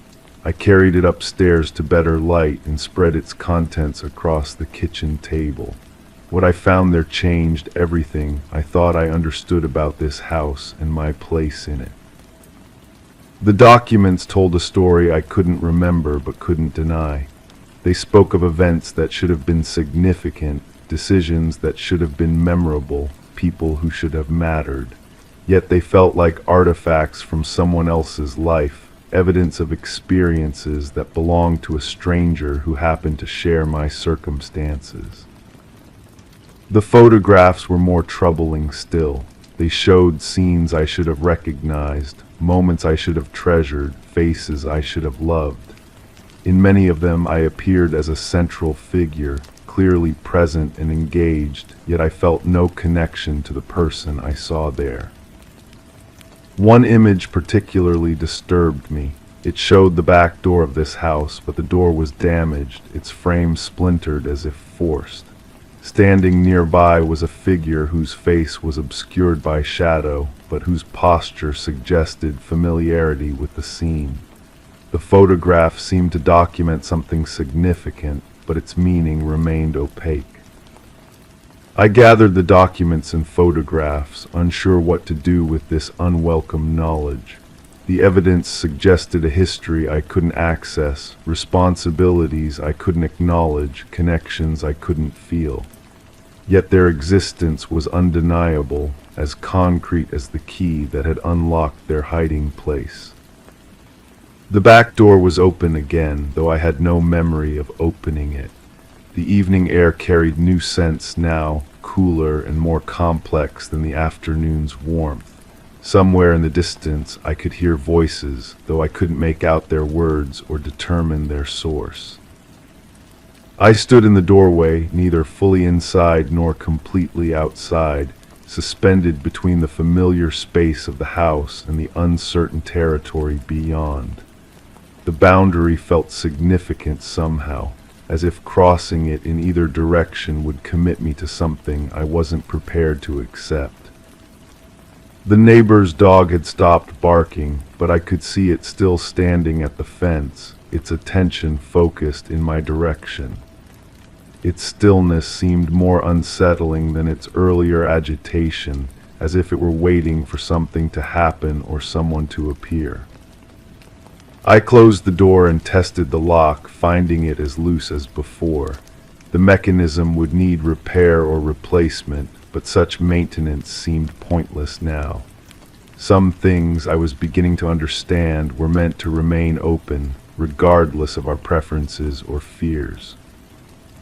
The house settled around me as darkness completed its claim on the day.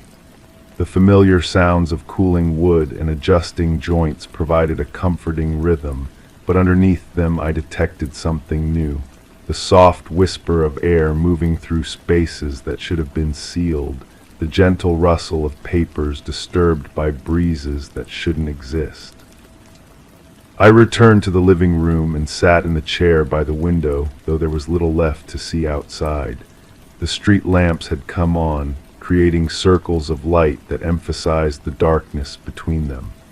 Occasionally a car would pass, its headlights briefly illuminating the scene before moving on to destinations unknown. The documents lay spread across the kitchen table, their revelations waiting for me to return and confront them. But I found myself reluctant to face what they suggested, preferring the uncertainty of ignorance to the uncomfortable certainty of unwelcome truth. The telephone remained silent now, as if the callers had given up their attempts to reach me. The answering machine's red light continued blinking, marking messages I might never have the courage to hear. Some communications, I realized, arrive whether we're ready for them or not. I thought about the photograph of the two people standing in front of this house, their obvious happiness now seeming like evidence of something lost rather than something achieved. Their smiles suggested a future they believed in, a stability they thought they had secured. I wondered what had changed, what had transformed their certainty into my confusion. The mail still waited in the entryway, most of it still unopened. I realized now that avoiding it had been pointless, that the information it contained would find me regardless of my willingness to receive it. Some truths have their own momentum, their own timeline for revelation. As the night deepened, the house seemed to breathe around me, expanding and contracting with each shift in temperature and air pressure. I could feel its history in the walls, the accumulated weight of all the lives that had played out within these rooms. My presence here was just the latest chapter in a story that had begun long before me and would continue long after. The back door stood slightly ajar again, its persistent opening now seeming less like mechanical failure and more like invitation. The darkness beyond the threshold was complete, offering no hint of what lay waiting in the yard or beyond, yet it called to me with a pull I couldn't explain or resist. I walked to the kitchen and stood before the open door, feeling the cool night air on my face. The scent it carried was familiar now, though I still couldn't identify its source. It spoke of earth and rain and growing things, of cycles that continued regardless of human understanding or participation. The documents on the table rustled softly in the breeze, their pages lifting and settling like living things. I knew I would have to read them eventually, would have to confront whatever truth they contained. But not yet. Some revelations require preparation, a readiness that can't be forced or hurried. I left the door open and returned to my chair by the window. Outside, the world continued its quiet business, indifferent to my struggles with memory and identity. The street remained empty except for the occasional passing car, their occupants invisible behind glass and darkness. The house held its secrets close, revealing them only gradually and on its own terms. I was beginning to understand that my role here was not as master but as guest, permitted to stay only as long as I respected the boundaries that had been established long before my arrival. The night stretched ahead, full of possibilities I couldn't predict and truths I couldn't avoid. Somewhere in the darkness, answers waited for questions I wasn't yet ready to ask. The back door remained open, patient and persistent, offering passage to understanding I might never be prepared to accept. Story 8. The curtains, always drawn just enough, revealed a sliver of moonlight that shouldn't have been there. The room held its breath, every object in its place, yet each seemed to lean in, listening.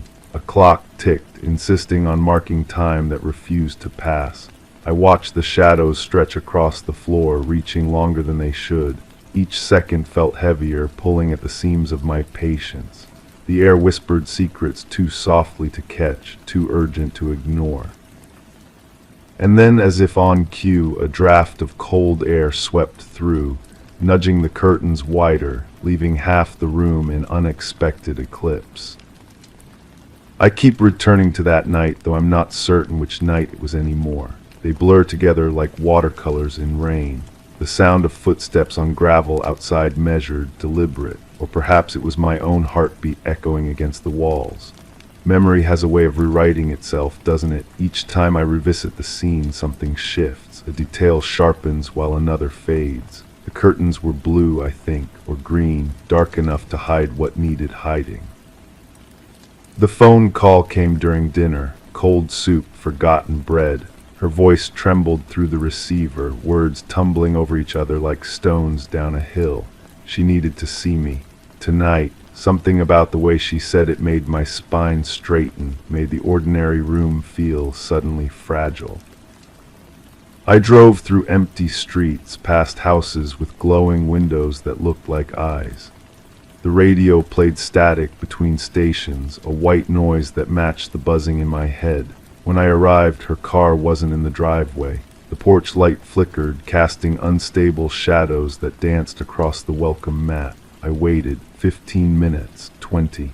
The kind of waiting that makes you question whether you heard correctly, whether you understood the plan. Inside, everything appeared normal. Coffee cups in the sink, yesterday's newspaper folded to the crossword puzzle, half finished, 7 across, guilty of deception. I counted the empty squares with my finger, 8 letters. The pen lay beside it, cap missing, ink dried to the tip like a small, dark scab. The basement door stood ajar. I'd never noticed before how it seemed to exhale when you walked past, a soft sigh that could have been the house settling or something else entirely. The stairs creaked under my weight, each step announcing my descent into cooler air that tasted of earth and old wood. At the bottom, boxes lined the walls like sentinels, Christmas decorations, photo albums, the detritus of a life lived. She was there, finally, sitting on the concrete floor with her back against the water heater, knees drawn up, arms wrapped around them like she was trying to hold herself together. Her eyes found mine in the dim light from the single bulb overhead. We didn't speak immediately. Sometimes silence says more than words ever could. The shovel leaning against the far wall caught my attention. Clean, too clean for a tool that should have been dirty from garden work. I remember thinking how strange it was to keep gardening tools in the basement, how the blade reflected the light like a mirror. She began talking then, her voice barely above a whisper, about secrets that had been buried too shallow, about mistakes that refused to stay dead. Her words painted pictures I didn't want to see, connected dots I'd been deliberately ignoring. The neighbor who'd stopped waving, the mail that piled up for weeks, the smell that drifted over the fence during hot afternoons, sweet and wrong. I should have left then, should have climbed those creaking stairs and driven home to my own problems, my own shadows. Instead, I sat down beside her on the cold concrete and listened as she unraveled everything I thought I knew. The photographs were hidden behind the water heater, wrapped in plastic like leftovers no one intended to eat. When she showed them to me, my hands shook, not from fear exactly, but from recognition. The way you might feel seeing your own face in an old mirror, distorted but undeniably familiar. We dug together that night, or maybe it was morning by then. Time had become elastic, stretching and contracting with each shovelful of earth. The hole grew deeper, wider, big enough for what we needed to hide. The work warmed us despite the cool air, despite the weight of what we were doing. But here's the thing about memory, it's unreliable. A witness that changes its testimony each time it takes the stand.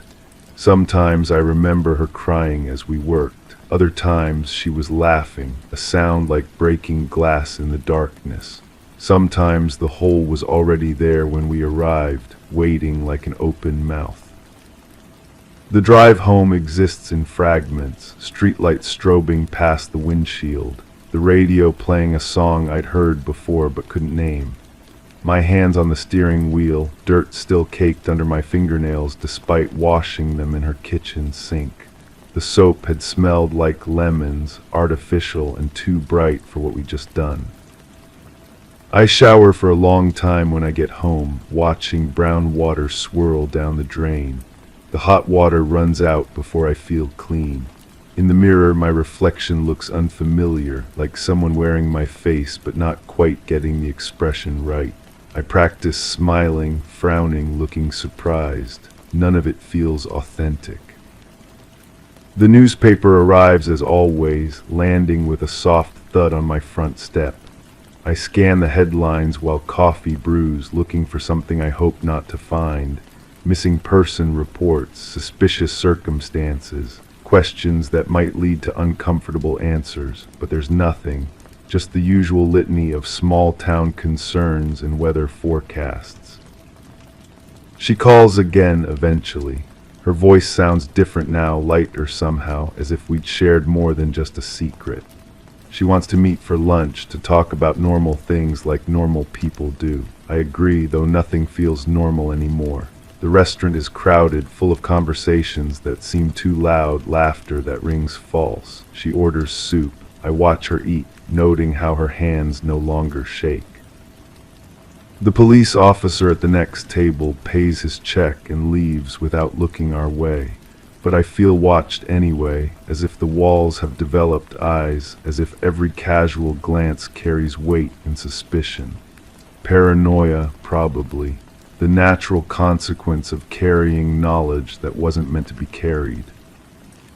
That night I returned to the basement, not hers, mine. I'd forgotten about the boxes down there, the accumulated evidence of a life I thought I'd left behind. Old letters tied with ribbon, photographs from before everything changed, a journal with pages torn out, leaving only the ragged edges like broken teeth. I read my own words from years past, written in handwriting that looks like mine but feels foreign. Entries about dreams that weren't dreams, about waking up with dirt under my fingernails and no memory of how it got there. About a shovel I'd bought but couldn't remember using. About spaces in my memory like missing puzzle pieces, leaving gaps too specific to be accidental. The basement door at her house, I realize now, it was already open when I arrived. The shovel already clean, the hole perhaps already dug, but by whom and when? The questions multiply like bacteria in a petri dish, growing until they crowd out certainty. I call her, but the number is disconnected. Drive to her house, but it's empty, not just unoccupied, empty. No furniture, no coffee cups, no newspaper with its half-finished crossword. The basement is bare concrete and shadows, no water heater, no boxes, no photographs wrapped in plastic. Even the light bulb is gone, leaving only a socket that stares down like a blind eye. The realtor's sign in the yard says the house has been vacant for months. The grass grows wild around its edges, and the mailbox hangs open like a surprised mouth. I stand on the sidewalk, staring at windows that reflect only sky, trying to reconcile what I remember with what I see. But memory is unreliable, isn't it?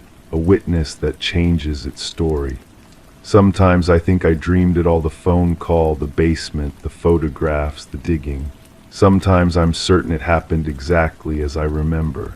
Most often I exist in the space between certainty and doubt, where truth becomes negotiable and facts bend like light through water.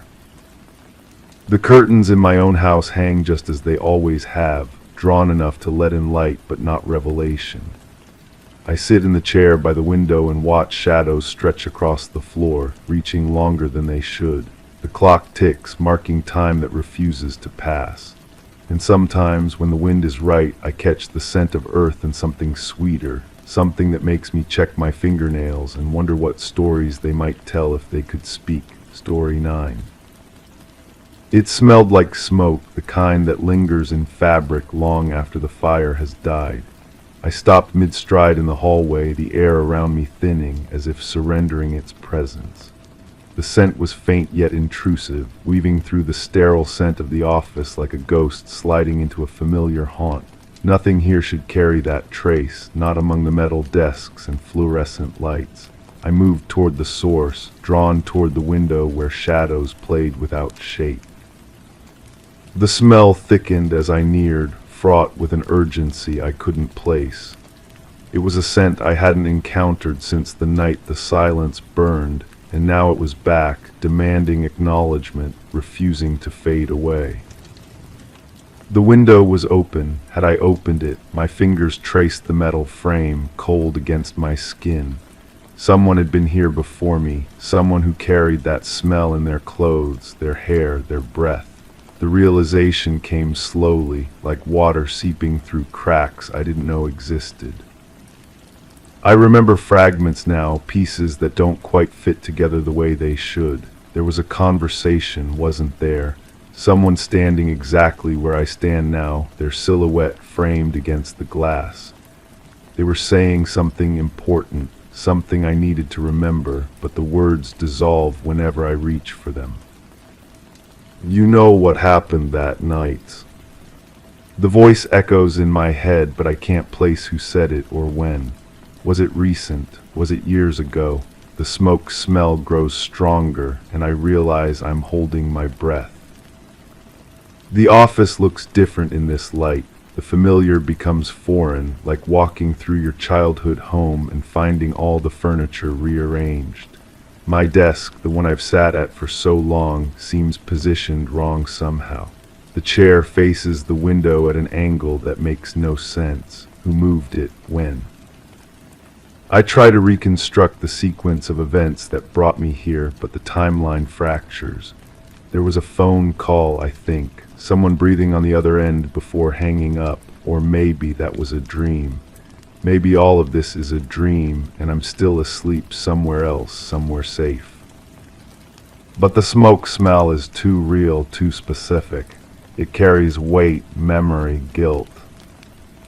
The file cabinet in the corner draws my attention. I don't remember that being there before. The metal surface reflects the fluorescent lights in harsh lines that hurt to look at. Inside, I know there are documents I've never seen, papers that explain everything and nothing at all. My hands shake as I reach for the handle. The drawer slides open with a sound like a sigh, like air escaping from somewhere it's been trapped too long. The folders inside are labeled in handwriting I recognize but can't identify. My own, someone else's. The letters blur together when I try to focus on them. There's a photograph tucked between two manila folders. I pull it out carefully as if it might crumble at my touch. The image shows a room I've never been in, or maybe I have. The walls are dark, the corners lost in shadow. In the center, barely visible, is a chair. Someone is sitting in it, but their face is turned away from the camera. That's where it happened. The voice again, clearer this time. I spin around, but the office is empty. The fluorescent lights hum their electric song, indifferent to my confusion. The smoke smell has faded, or maybe I've gotten used to it. Maybe it was never there at all. I look at the photograph again. The chair in the image is identical to the one behind my desk, the one that's facing the wrong direction. The realization crawls up my spine like ice water. How long have I been working here? How long have I been sitting in that chair, staring out that window, breathing in that smoke? The phone on my desk rings. The sound cuts through the silence like a blade, sharp and demanding. I let it ring once, twice, 3 times before reaching for it. My hand hovers over the receiver. I know that if I answer, someone will tell me something I don't want to hear, something I've been running from. The ringing stops. The silence that follows is heavier than before, pregnant with unspoken truths. I remember now, or think I do, there was a meeting in this office. Someone sat across from me, their hands folded on the desk between us. They wore a coat that smelled like smoke, like they'd been standing too close to something burning. They asked me questions I couldn't answer or wouldn't answer. The distinction seems important, but I can't grasp why. Tell me about that night. That's what they said, I'm sure of it now. But which night? There have been so many nights, each one bleeding into the next like watercolors in the rain. Some nights I remember too clearly. Others have been scrubbed clean from my memory, leaving only the faint residue of unease. The photograph slips from my fingers and flutters to the floor. When I bend to retrieve it, the image has changed, or maybe I'm seeing it clearly for the first time. The figure in the chair isn't turned away after all. They're facing the camera, facing me, but where their face should be, there's only darkness. I straighten up too quickly and the room tilts. The walls seem closer than they were before, the ceiling lower. The window that was open is now closed, its surface reflecting my own face back at me, but the reflection is wrong somehow. The eyes are too wide, the mouth too tight. I look afraid, but I don't remember being afraid. The file cabinet drawer is still open. I don't remember leaving it that way. Inside, the folders have multiplied. There are dozens now, maybe hundreds, all labeled with that familiar handwriting. I pull one out at random and open it. The pages inside are covered with notes, observations, theories. Someone has been watching, documenting, building a case, but against whom? The words swim before my eyes, refusing to hold still long enough for me to read them properly. I catch fragments, suspicious behavior, inconsistent statements, motive unclear. My name appears on one of the pages, not written but typed like an official document. Below it, a list of dates I don't recognize and times I can't account for. The paper feels cold in my hands, like it's been stored somewhere without heat or light. You were there. The voice is so close now I can feel breath on my neck. I whirl around, but there's no one behind me. The office stretches out empty and familiar, yet wrong in ways I can't articulate. The smoke smell returns, stronger now, mixed with something else, something organic and unsettling. I walk to the window and press my palms against the glass. The surface is warm, as if heated from the other side. Through the pane, I can see the parking lot below, but it looks different. The cars are arranged in patterns that make no sense, and the spaces between them form shapes that hurt to look at directly. There's someone standing in the lot looking up at my window. I can't make out their features from this distance, but I know they're watching me. They raise one hand in what might be a wave or a warning. I step back from the glass, my heart hammering against my ribs. When I look again, they're gone. The folder is still in my hands. I flip through more pages and the story begins to emerge in fragments. There was an incident, an investigation.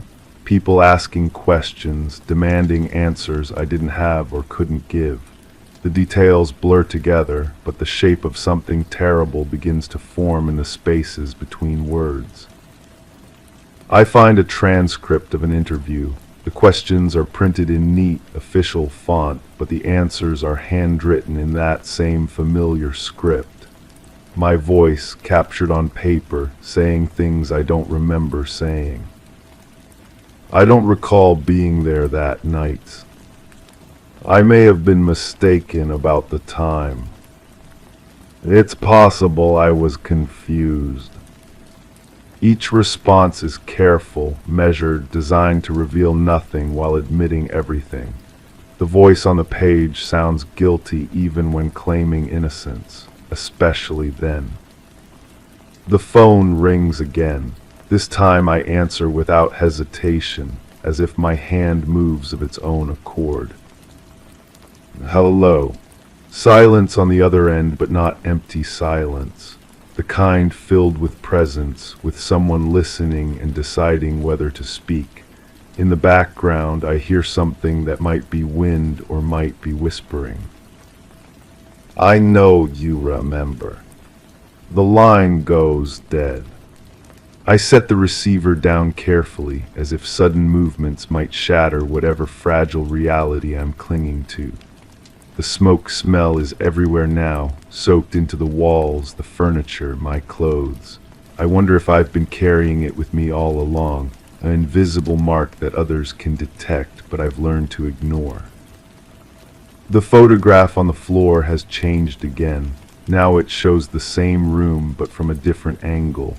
The chair is empty, but there's an impression in the cushion, as if someone had been sitting there recently and just stood up. On the floor beside the chair, something dark and wet reflects the camera's flash. I don't want to look at it anymore, but I can't look away.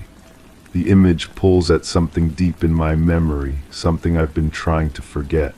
The harder I stare, the clearer it becomes, until I can almost smell the iron tang of what I'm seeing. But that's impossible. It's just a photograph, just light and shadow captured on paper. It can't smell like anything. Can it? The file cabinet drawer slides shut on its own, or maybe I closed it without realizing. The sound echoes in the office like a gunshot, final and irreversible. Whatever secrets were inside are locked away again, hidden behind metal and silence. I walk back to my desk, to the chair that faces the wrong direction. When I sit down, it fits perfectly, as if it's been adjusted specifically for my body. The view from this angle shows me the entire office, every corner and shadow. It's a position of observation, of surveillance. Or guilt. The window behind me is open again. I feel the air moving across my neck, carrying that persistent smoke smell. Someone could be standing right behind me, and I wouldn't know until they chose to reveal themselves. The thought makes my skin crawl, but I don't turn around. I'm afraid of what I might see.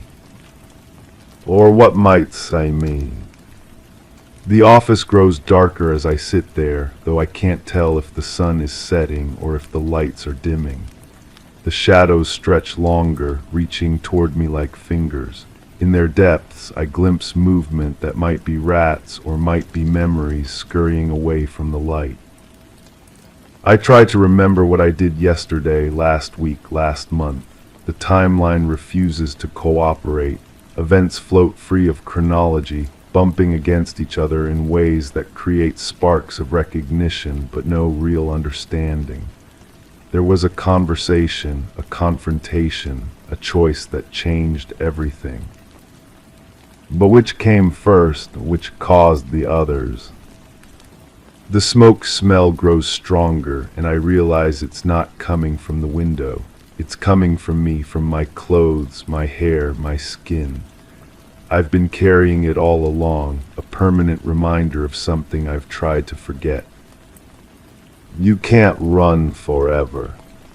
This time I know the voice is my own, speaking words I don't remember thinking. They hang in the air like an accusation, like a promise, like a threat. The photograph on the floor catches my eye again. In the growing darkness, it seems to glow with its own light. The empty chair, the dark stain, the room that looks so familiar yet so wrong. I know that place. I've been there. I was there that night the silence burned. The realization hits me like cold water, shocking and undeniable. I remember now, or think I do. The weight of the chair beneath me, the smell of smoke growing stronger, the sound of something that might have been breathing or might have been wind. The choice I made, the thing I did or didn't do. But the memory fractures even as I grasp it, leaving me with impressions rather than facts. Guilt without context, fear without object. The office is almost completely dark now. The fluorescent lights have given up their electric humming, leaving only the sound of my own breathing and the whisper of air through the open window. In the silence, I hear footsteps in the hallway outside, slow and deliberate. They stop outside my door. I hold my breath, waiting for the handle to turn, for whoever is out there to enter and finish whatever conversation we started so long ago. But the footsteps move on, fading into the distance like an echo of something that never quite happened. The smoke smell begins to fade, or maybe I'm finally accepting it as part of myself. The photograph on the floor becomes just paper and ink again, meaningless without the weight of memory to give it power. The file cabinet stands silent and ordinary, holding nothing more dangerous than old reports and forgotten correspondence. But I know the truth now, or part of it. I know that I was there that night, in that room, in that chair. I know that something happened, something that changed everything and nothing. I know that the smoke will always follow me, marking me as surely as any scar. And I know that someday someone will come back to finish the conversation we started. They'll ask me again about that night, about what I saw and what I did and what I remember. And maybe this time I'll be ready to tell them. The smoke smell lingers, woven into the fabric of everything I touch, everything I am. It's become part of me now, inseparable and undeniable. A reminder of the night the silence burned and the choices that can never be undone. In the darkness, I wait for the questions I know are coming. In the silence, I prepare the answers I may never be able to give. The window remains open, breathing smoke and secrets into the night. Story 10. It wasn't the first time the air felt heavy with unspoken words. The mail still arrived every morning, each envelope pristine and unopened on the hallway table. I never saw who picked them up. The flicker of the hallway light, longer with each pass, was easy to ignore. People came and went as they always did, faces both familiar and strangely distant. There was a subtle, constant hum in the background, a noise that seemed to come from nowhere and everywhere at once. I noticed the door to the attic was ajar, slightly more each day, but that didn't seem worth mentioning. I straightened the mail stack and let the light continue to flicker. The coffee cup in my hand held warmth that felt borrowed, as if it belonged to someone else's morning routine. Steam rose in delicate spirals, carrying the bitter scent of grounds that seemed too strong for my taste. I couldn't remember making it, but there it was, half empty and growing cold against my palm. The kitchen window framed a view of the backyard where morning shadows stretched longer than they should have at this hour. Everything made perfect sense when I thought about it logically. My roommate had moved out 3 weeks ago, citing work obligations in another state. We discussed it over dinner, the conversation civil and practical. The lease remained in my name, the utilities automatically deducted from my account. The extra bedroom stood empty now, door closed, the space gradually returning to neutral territory. It explained the quiet, the way sounds seemed to echo differently through the apartment. The moving truck had arrived on schedule, 2 men in identical gray uniforms loading boxes with efficient precision. I'd helped carry the lighter items, making small talk about weather and traffic. My roommate had been grateful, mentioning how difficult it was to coordinate everything alone. We'd shaken hands at the end, promising to stay in touch through social media and occasional messages. But the coffee tasted like metal against my tongue. I set the cup down on the counter, watching ripples disturb the dark surface. The kitchen felt larger than I remembered, as if the walls had shifted overnight to accommodate new dimensions. Sunlight filtered through glass that seemed somehow thicker, casting shadows that bent at unusual angles. The refrigerator hummed its familiar tune, but underneath lurked that other sound, the constant vibration that seemed to emerge from the building's bones. The mail continued arriving daily, addressed to both names on the lease. Bills, advertisements, catalogs for items neither of us had ever ordered. I developed a habit of sorting them into neat piles, creating order from the chaos of unwanted correspondence. The postal worker never varied his routine, arriving precisely at 9:15 each morning, footsteps echoing in the hallway before fading toward the elevator. Yet sometimes, in the space between waking and full consciousness, I heard 2 sets of footsteps in the apartment. One belonged to me, recognizable by the slight drag of my left foot against hardwood floors. The other moved with different rhythm, lighter but somehow more deliberate. These sounds would dissolve the moment I focused on them, leaving only the memory of movement in empty rooms. The attic door troubled me more each day. I'd never paid it much attention before, assuming it led to storage space or utility access like in most older buildings. But now it gaped wider each morning, revealing darkness that seemed to absorb rather than simply lack light. No draft emerged from the opening, no scent of dust or forgotten belongings, just emptiness that felt somehow occupied. I climbed the narrow staircase one afternoon when the sensation became unbearable. The steps creaked under my weight, each sound sharp and isolated in the still air. At the top, I found a space larger than expected, with slanted walls and a single window that had been painted black from the inside. Boxes lined the far wall, labeled in handwriting I almost recognized. Inside the first box, I discovered photographs of the apartment taken from angles I'd never seen. The furniture appeared different, arranged in configurations I didn't remember. In several images, two figures moved through the rooms, but the camera had captured them at the moment of turning away, faces obscured by motion blur or shadow. One figure I recognized as myself, the other remained persistently anonymous. The logical explanations surfaced immediately.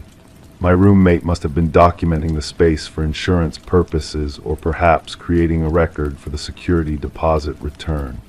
People often appeared differently in photographs than in memory, and the unfamiliar furniture arrangements could be explained by the gradual changes that occur in any living space over time. The painted window likely served some practical purpose, blocking harsh afternoon sun or providing privacy from neighboring buildings. But my hands shook as I replaced the photographs in their box. Returning to the main floor, I noticed the scent of cooking food drifting from the kitchen, something savory and complex involving spices I didn't recognize. The stove remained cold when I checked, all burners turned to their off positions. The oven showed no signs of recent use. Yet the aroma persisted, growing stronger as evening approached until it seemed to emanate from the walls themselves. That night I dreamed of conversations I couldn't quite remember having. Two voices discussing plans and concerns, one belonging to me and the other to someone whose presence felt essential but remained just beyond recognition. In the dream, we moved through the apartment together, sharing space with the easy familiarity of long cohabitation. We prepared meals, watched television, argued about minor domestic issues with the casual intimacy of people who knew each other's habits and limitations. I woke to find two plates in the sink, both showing traces of the meal I'd smelled but never eaten. The days began blending together, each morning bringing the same routine of straightening mail and ignoring the flickering light. But details accumulated like sediment, small inconsistencies that refused to settle into any coherent pattern. The shower drain clogged with hair that wasn't quite the right color. The thermostat showed adjustments I didn't remember making. Books appeared on shelves in different positions, as if someone had been reading them and replacing them carelessly. I started keeping a journal, documenting these minor disturbances in precise, objective language. The act of writing helped maintain some sense of control, creating a record that existed outside my increasingly unreliable memory. But when I reviewed previous entries, I sometimes found additions in handwriting that resembled mine but felt foreign under closer examination. The building's other residents began acknowledging me differently. The woman from the unit below started asking about my roommate's health, expressing concern about the sounds of distress she'd been hearing through the ceiling. The elderly man from across the hall mentioned seeing ambulances in the parking lot, wondering if everything was all right. These conversations felt like scenes from someone else's life, references to events I should remember but couldn't quite access. I assured everyone that my roommate had simply moved away for work. The explanation satisfied them, but their expressions suggested they were humoring me rather than accepting my account as truth. Their eyes held the careful neutrality people reserve for situations they don't fully understand but sense require delicate handling. The attic door now stood completely open, revealing stairs that seemed to descend further than physics should allow. Sometimes I heard movement from that direction, soft sounds that could have been settling wood or could have been something else entirely.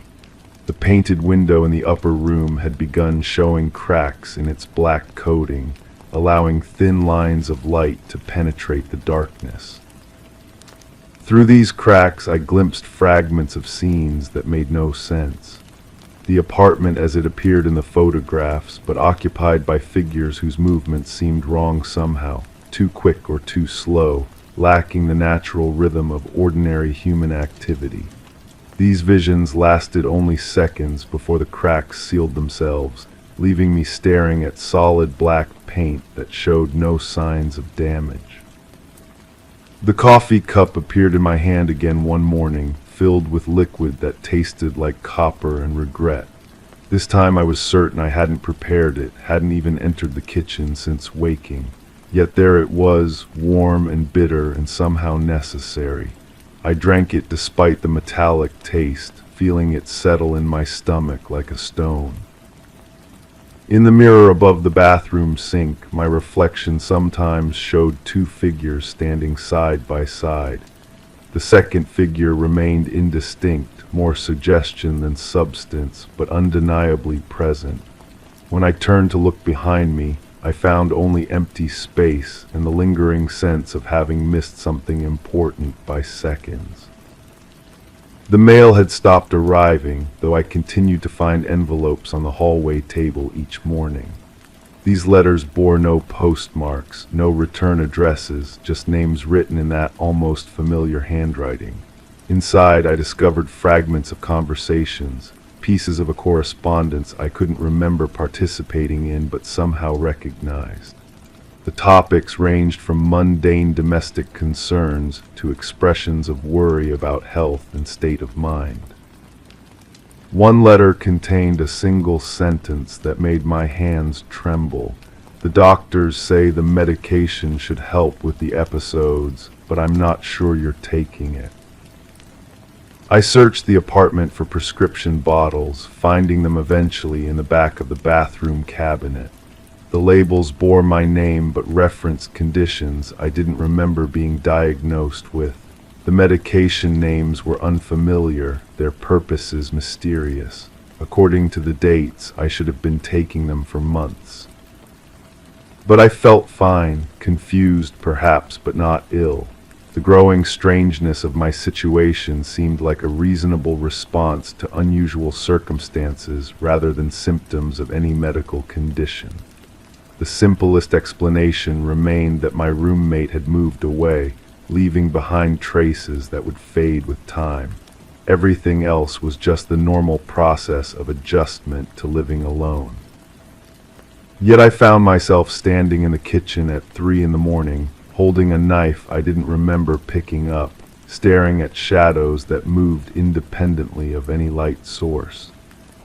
The blade reflected my face in fragments, each surface showing a slightly different expression, as if multiple versions of myself were competing for control of the same features. The attic had become a space I visited without conscious decision, finding myself at the top of those narrow stairs with no memory of climbing them. The boxes contained different items each time, clothing that might have belonged to me but in sizes and styles I wouldn't have chosen, documents bearing my signature but describing events I couldn't recall, photographs of places I'd never been but somehow recognized. In the deepest box, I found medical records detailing a progressive condition that affected memory and perception. The patient described in these files experienced episodes of confusion, constructed elaborate explanations for phenomena that had simpler but more disturbing explanations, and showed resistance to treatment that could help manage the symptoms. The records painted a picture of someone losing touch with reality so gradually they couldn't recognize the change. The name on the files was mine, but the person described felt like a stranger. I returned to the kitchen where 2 coffee cups now sat on the counter. One held the familiar bitter liquid I'd grown accustomed to drinking. The other contained something that smelled like medicine dissolved in water. Both cups showed signs of recent use, steam still rising from their surfaces. The choice between them felt monumental, as if everything that followed would depend on which cup I lifted to my lips. The flickering hallway light cast shifting patterns on the kitchen walls, creating an environment where both cups seemed equally real and equally impossible. Through the painted attic window, cracks of light revealed scenes of the apartment as it might have been or might still be. Occupied by someone who needed care, who spoke to empty rooms because the alternative was unbearable silence, who arranged mail in neat piles to maintain the illusion that normal life continued despite evidence to the contrary. I reached for one of the cups, then stopped, my hand suspended between two possibilities that could no longer coexist. The coffee tasted like memory, bitter and essential. The medicine tasted like forgetting, which might have been another form of mercy. The attic door swung closed with a sound like settling bones, but I could still hear movement from beyond it, patient and persistent as morning light finding its way through painted glass.